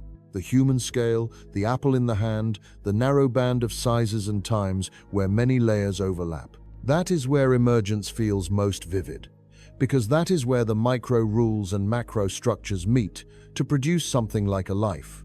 Next, we will look more closely at that middle place, at how, in the intersection of forces and emergent layers, planets form, atmospheres stabilize, chemistry thickens into biology, and a small blue world becomes a site where the universe's repeating rules begin to look back at themselves and ask why. Here, in this middle stretch of size and time, the universe does something new. It takes the same old rules and braids them tightly enough that a world can become aware of itself. Think again of that apple in your hand, not as a symbol, not as a metaphor, but as a specific object. A small sphere of matter, balanced between your fingers, held in place by gravity, lit by sunlight, cooled by air, grown from soil. At this scale, the four forces are not distant abstractions. They are all working at once. Deep inside the apple, in its atoms, the strong interaction keeps nuclei intact. The weak interaction quietly allows rare radioactive decays in trace elements, contributing in a tiny way to the heat budget of the planet that nourished the tree. Electromagnetism shapes the bonds between atoms, the folding of proteins, the texture of the skin, the way pigments absorb and reflect the sun's light. Gravity holds the apple to the earth, shapes the path it would take if you let it fall, keeps the atmosphere pressed tightly enough against the planet that rain can form and clouds can hang. At this intermediate scale, no single force tells the whole story. Instead, you get a kind of intersection zone. The strong and weak forces set the menu of possible elements. Electromagnetism writes chemistry and biology. Gravity sculpts the stage on which all of this plays out, from mountain ranges to ocean basins. Life, as far as we know, happens where all of these influences overlap in a delicate, temporarily stable balance. Planets are one expression of that overlap. When a molecular cloud collapses under its own gravity to form a new star, most of the material ends up in the central protostar. The rest settles into a spinning disk of gas and dust. In that disk, grains collide, stick together, fragment, and stick again. Over many orbits, bodies grow from pebbles to boulders to planetesimals, and eventually, to planets. Gravity drives the assembly. Electromagnetism governs the collisions and the strength of the resulting rocks and ices. Not every star ends up with planets in the habitable style we like to imagine. Orbits can be too tight or too wild, atmospheres can be stripped away, collisions can be violent, but the basic physical processes are not rare miracles. They are generic outcomes of gas clouds cooling and spinning under the same universal rules. For most of human history, we had only one example to study: the worlds of our own solar system. Then, in the mid-1990s, astronomers confirmed the first planet orbiting a sun-like star beyond our system, a world later known as 51 Pegasi b. It was not an Earth twin. It was a so-called hot Jupiter, a massive gas giant orbiting extremely close to its star, so close that its year lasted only a few Earth days. It was, in many ways, an inhospitable place, but the discovery itself told a deeper story. The rules that had produced planets here were not unique. They were repeating, under different conditions, around another star. In the years since, the list of known exoplanets has grown into the thousands, with many thousands more candidates. We have found planets bigger than Jupiter and smaller than Earth. Some scorched, some frozen, some with orbits so elongated they swing between extremes, others in quiet, nearly circular paths. We have found compact systems where several planets crowd close to their star, and sparse systems with distant giants. The diversity is overwhelming, but the underlying pattern is reassuring. Planet formation is what gravity and angular momentum and thermodynamics do when given clouds of gas and dust. The universe runs the same script on many stages. Among all these possible worlds, life as we understand it seems to require a surprisingly narrow band of conditions. Temperatures where liquid water can persist on a surface, a source of energy, often but not necessarily starlight, a supply of elements like carbon, hydrogen, oxygen, nitrogen, phosphorus, and sulfur. Protection from constant sterilizing impacts or radiation. Enough time for chemical complexity to build. None of these requirements are magical. They are constraints imposed by chemistry and physics. Water is a good solvent because of its polar structure, its ability to form hydrogen bonds, its thermal properties. Carbon is a versatile backbone for complex molecules because of its 4 valence electrons and the shapes it can adopt in bonds. Planets in a certain distance range from their stars can maintain moderate temperatures because of the balance between incoming radiation and outgoing infrared emission, modulated by atmospheres born of geology and impacts. When astronomers speak about habitable zones, they are not invoking destiny. They are drawing contour lines in a space of possibilities defined by the same 4 forces we have been talking about all along. Too close to the star, and the energy flux is so high that molecules break apart. Atmospheres can be blown away. Oceans, if they formed, can boil off. Too far, and heat leaks away faster than it arrives. Water, if present, locks into ice.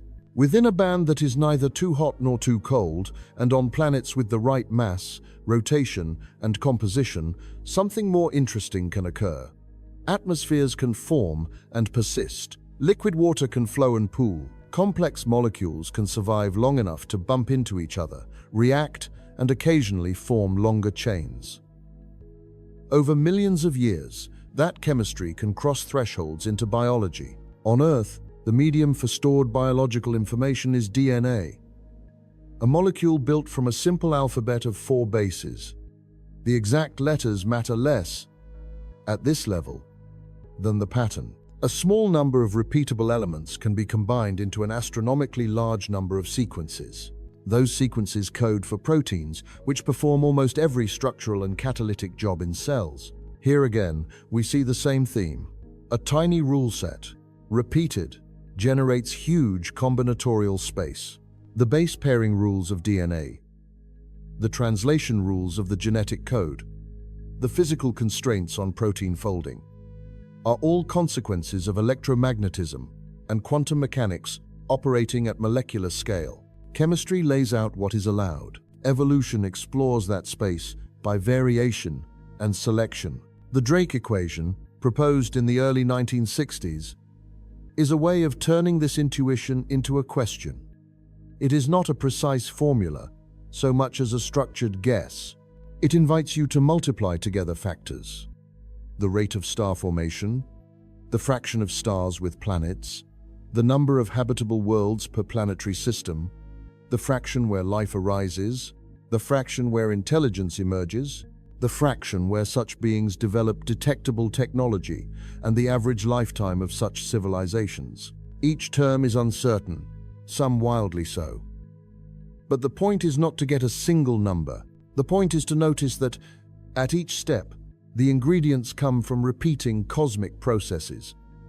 Star formation, planet formation, chemistry under known laws. The mystery enters in the later terms, where emergence and contingency loom large. Images like the pale blue dot photograph compress this entire reasoning into one quiet stab of perspective. In that image, Earth is a pale speck caught in a sunbeam, a fraction of a pixel on a vast, dark canvas. Carl Sagan famously described it as home, the sum of all our history. What the image does not show, but implies, is the chain of physical coincidences that make that dot more than a bare rock. Our planet sits at a distance from its star that allows liquid water. It has a mass sufficient to hold an atmosphere, but not so large as to crush or retain thick envelopes of hydrogen and helium. It has a metallic core that powers a magnetic field, shielding the surface from charged particles. Its rotation and axial tilt create a variety of climates. Its geological activity recycles carbon and other elements between the interior, crust, ocean, and air, stabilizing climate over long timescales. Its history includes periods of impact and calm, ice and warmth, giving evolution both crises and opportunities. None of these features is mathematically inevitable. Each is the outcome of contingent events as well as generic physics. Together, they carve out a niche in which life can not only arise but persist long enough to become complex. Films like Contact and Interstellar lean heavily on this middle position. Their characters are not gods floating above the cosmos. They are fragile beings bound to planets, reliant on air and water and gravity, yet capable of building instruments that read the faintest whispers of distant phenomena. They stand exactly where we stand, at the intersection of humanity's limited scale and the universe's vast pattern. When you look at your own life through this lens, small details change their weight. The glass of water on your desk is not just a mundane object. It is liquid, thanks to a narrow band of pressure and temperature, themselves the result of planetary conditions enforced by gravity and energy balance. The oxygen in that water was forged in a star that burned for hundreds of millions of years. The glass itself is a cooled silicate melt, shaped by human hands and machines. When you move your fingers to pick it up, electromagnetism and biochemistry coordinate muscles, nerves, sensory feedback, and intention. At the same time, that act of reaching is influenced by emergent layers, habits, desires, cultural norms, personal history. The forces at the bottom and the stories at the top meet in a single gesture. Life in this middle zone is not an accident in the sense of being uncaused. It is an accident in the sense that it rides on the edge of many constraints. Change the strength of gravity, the charge of the electron, the ratio of dark matter to ordinary matter, the spectrum of starlight, and the ladder of emergence might look very different. Maybe there would still be life of some kind. Maybe not. We do not know. We have one confirmed example. What we can say is that, in our case, the universe's repeating rules have found a way, in at least one place, to fold themselves into a pattern that asks questions about those rules. A brain is an emergent structure in which the hierarchy nearly closes on itself. Physics creates chemistry. Chemistry supports biology. Biology gives rise to minds. And minds build physics again. You are, in that sense, both inside and outside the story. Inside, because every thought you have is implemented in matter obeying four forces.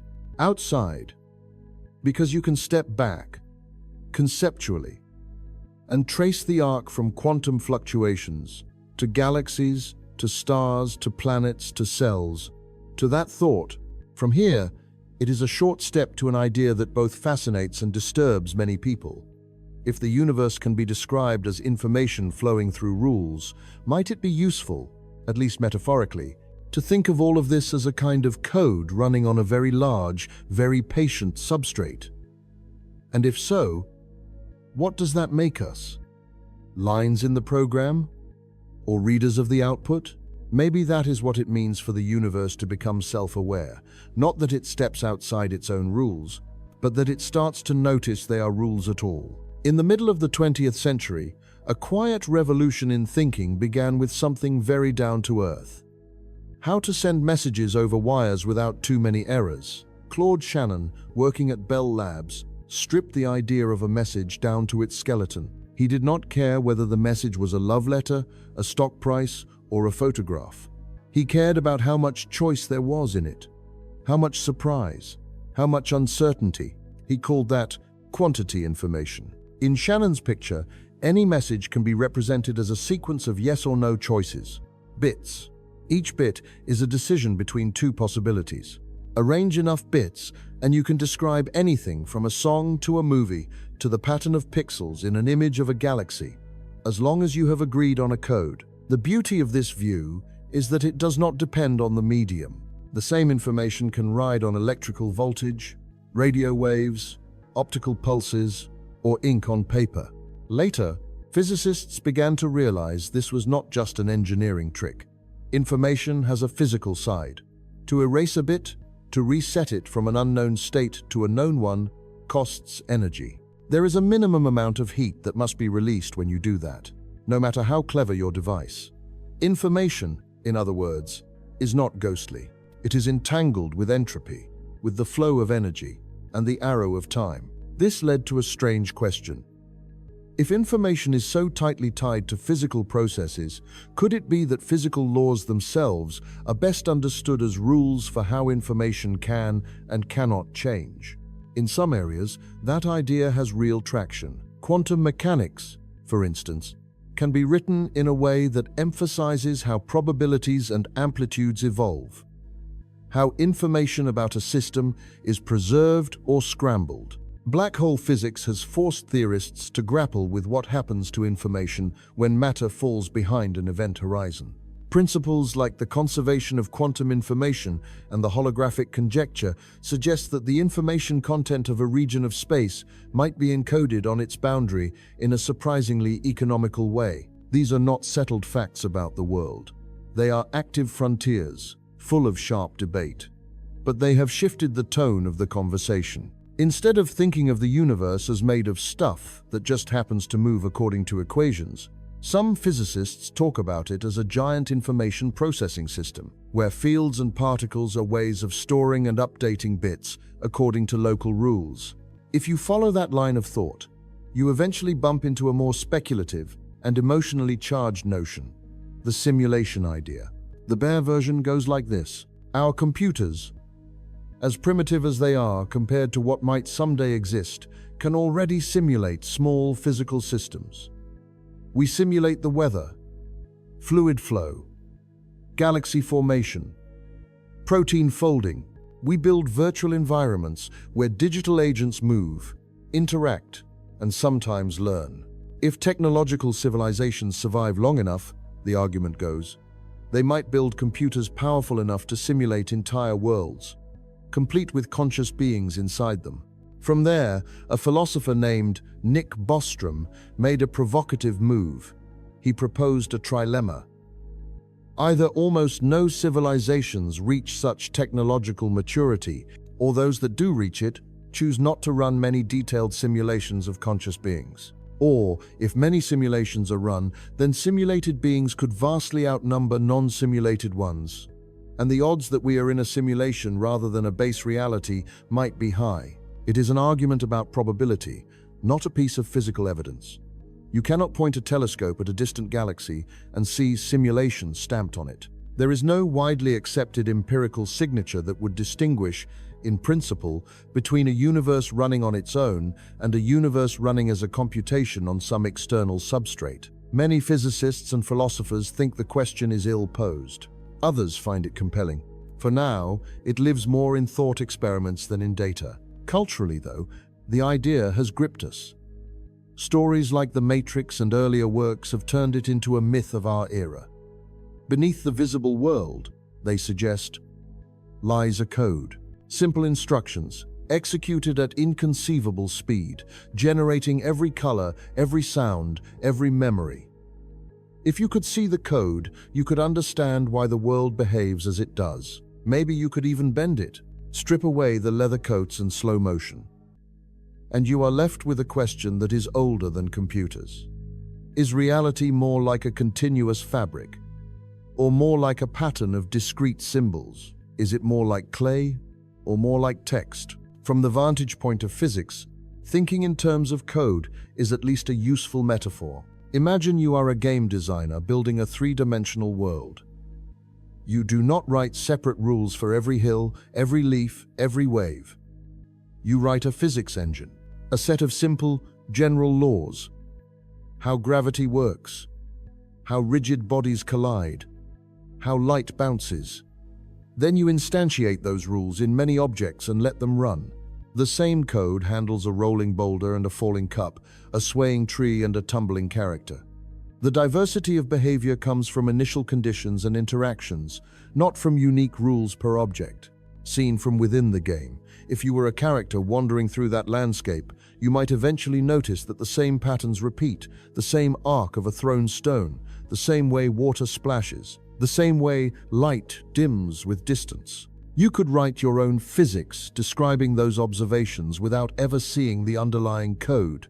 Your laws would be effective descriptions of the engine's behavior. Something similar seems to be true of our universe. We do not see equations floating in space. We see apples fall and planets orbit. We see atoms absorb and emit light. We write down rules that capture those regularities. Inverse square laws, conservation principles, quantum relations. Those rules are compact compared to the explosion of phenomena they describe. A few lines of mathematics can summarize a vast number of possible events. In information language, the laws of physics are like a compression scheme for the universe's behavior. They let you express, in a small amount of symbolic information, patterns that unfold over cosmic distances and times. You cannot, in practice, compress every individual detail. The exact position of each molecule in the air around you is not something you can deduce from high-level laws alone, but you can capture the general behavior of gases, of fluids, of waves. This is one sense in which it can be useful to think of reality as code. Not that someone is typing, but that there is a deep asymmetry between the complexity of the world we experience and the simplicity of the rules that seem to underlie it. A tiny program, iterated, can generate rivers, clouds, creatures, cities. A tiny set of physical laws, iterated, can generate atoms, stars, galaxies, biospheres, minds. The simulation hypothesis adds another layer. The idea that those laws themselves might be implemented on some substrate outside our universe, that we are, in effect, characters in a computational story. From a scientific standpoint, that extra layer is not needed to explain the regularities we see. Calling the universe a simulation does not, by itself, give us new testable predictions. It simply moves the question of, why these rules? One step up, to, why did the simulator choose these rules? And leaves it there. Where the idea does have power is as a mirror. If you imagine designing a universe that could support rich structure and perhaps conscious beings, you would almost certainly choose a small set of rules that can repeat across many levels of scale. You would not hard-code every possible event. You would pick symmetries, conservation laws, a handful of interactions, and let them recurse. You might build in fluctuations and randomness to prevent sterile regularity. You would want your engine to be efficient and expressive.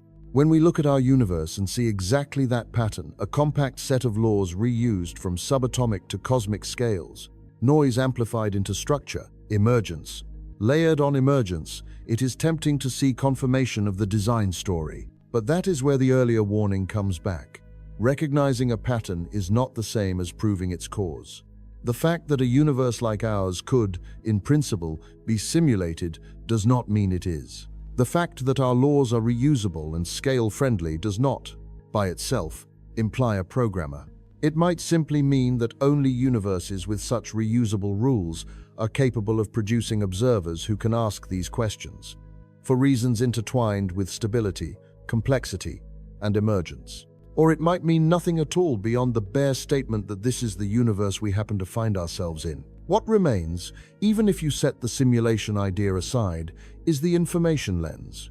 You are, at this moment, processing streams of information. Photons hitting your eyes, sound waves at your ears, signals in nerves, patterns in memory. The device you are watching on is juggling bits in processors and memory chips, following rules laid down by engineers, which are themselves grounded in semiconductor physics, which is grounded in quantum mechanics. All those layers are different ways of organizing and transforming information. Continuous fields vibrating in space, charges moving in circuits, logical gates flipping, neurons spiking, concepts forming, stories unfolding. Whether or not the universe is all code in some literal sense, it is at least true that a small collection of repeatable rules can generate worlds that feel, from the inside, inexhaustibly complex. That fact alone is enough to shift how we see our own place.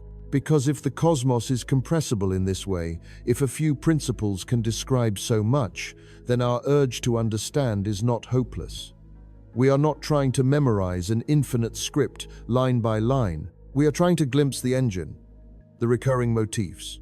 In the final turn of this journey, we will step back and look again at the whole arc, from the bite of an apple to the pale smear of the Milky Way, from quantized fields to the cosmic web, from heartbeats to pulsars, from simple rules to emergent minds, not to settle the question of what the universe really is, but to see how these repeating patterns change the way it feels to be a small, temporary observer inside them. Maybe this is the most human place to pause, not at an equation, not at an image of a galaxy, but at the feeling that all of this might be a single story told many times in different voices.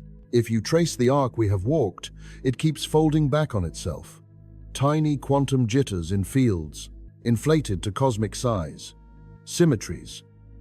Then the cracks in those symmetries. Four forces, changing costumes as you move up and down the ladder of scale. Branching patterns that echo from vegetables to river deltas to the large-scale structure of the universe. Rhythms in hearts and in collapsed stars. Simple rules, again and again, somehow conspiring to produce worlds that are anything but simple. It is hard, from the middle of that, not to ask what kind of story this is. One way to see it is as a story of repetition. The universe reuses its ideas ruthlessly. Conservation laws that apply to the decay of a particle also apply to the orbit of a planet. The same gravitational pull that shapes a bruise-colored ring of dark matter around a distant cluster shapes the path of a falling raindrop. The same quantum statistics that guide electrons in an atom guide electrons in the chips that are letting you watch this. At each new scale, the universe is not inventing itself from scratch, it is remixing. But there is another way to see it. Each time the rules repeat, they do so in a context that did not exist before. The first atoms form in a cooling fireball. Much later, those atoms are cycled through stars, forged into heavier elements, scattered in supernovae, swept into new clouds, folded into planets, dissolved in oceans, woven into cells. The rules are the same, but their consequences are not. If the universe is a repeating story, it is not the kind that loops the same scene forever. It is the kind where a few phrases, a few motifs, keep coming back with new meaning each time. You can feel this if you imagine a long, slow zoom. Start at your own eye. Light from a screen or from a night sky beyond a window strikes the surface. Molecules in your retina change shape. Ions move. A neuron fires. Patterns ripple through a network. An emergent thing you call I has an experience. Zoom out. Your face, lit by whatever device or lamp is near you. Your body, with its organs, blood vessels, and branching nerves. The room, full of objects that are themselves products of geology, industry, and design. The street or field outside, roads or routes, buildings or rock formations. Zoom further. The continent. The planet, with its swirling weather system, its thin shell of atmosphere, its lit half and its dark half. The orbit that carries it around a star, other planets sharing that orbiting dance, some rocky, some gaseous, all obeying the same gravitational grammar. Keep going! The solar system sinking into the brightness of a spiral arm. The Milky Way as a disk of stars and gas and dark matter, threaded into a larger web. Neighboring galaxies, some colliding, some passing quietly, all moving through a space still marked, faintly, by the pattern seeded in its first fractions of a second. Push out until individual galaxies are just points, until those points arrange themselves into filaments and clusters and voids. A foam of structure spread across the observable universe, with no special center, no preferred direction. A vastness that almost erases itself by being too large for the mind to hold. Then reverse. Fall back down the ladder. Through clusters and galaxies, through the spiral arms to a particular star. through the orbits of planets to one blue world, through clouds and atmosphere to a patch of ground or rooftop where someone is standing or sitting or lying awake, through their skin to their cells, through their cells to their molecules, through their molecules to their atoms, through their atoms to the quantum fields beneath, flickering with the same fluctuations that once seeded the largest scales. At some point in that descent, you pass the Apple scale again. The scale where hands can hold things, where eyes can see details without lenses, where hearts beat at a pace that can be felt. The scale where, for reasons tied to all the physics we have talked about, life seems able to flourish. It is tempting to make this into a revelation. To say that the middle is therefore special in some cosmic way. Physics does not quite grant us that. It only shows that the middle is where many different layers of rule and pattern intersect, where the small and the large can both leave their marks, where a creature can exist that is big enough to build telescopes and small enough to be built from cells. The universe does not seem to offer us a script for what to do with that fact. It does not say what meaning is, or how to live. It only offers raw materials, repeating rules, deep time, a place to stand. The rest is up to beings like you. You can treat the repeating patterns as background noise, abstractions that live in textbooks and animations. Or you can let them leak into how you see daily life, the way steam curls from a mug as a tiny reenactment of fluid dynamics on Jupiter, the way a conversation branches and converges like a river network, the way your own habits repeat with slight variations, a personal fractal you learn to read and, sometimes, to edit. There is no cosmic law that says you must feel awe, or humility, or anything in particular when you hold all of this in mind. But there is a quiet shift that happens when you realize your ordinary scale is not ordinary at all. It is a crossing point of stories. If the same rules really repeat at every scale, then holding an apple and looking at the night sky are not two separate experiences. You are seeing two lines from the same cosmic poem. If you feel like sharing, you might notice which repeating pattern speaks to you most strongly.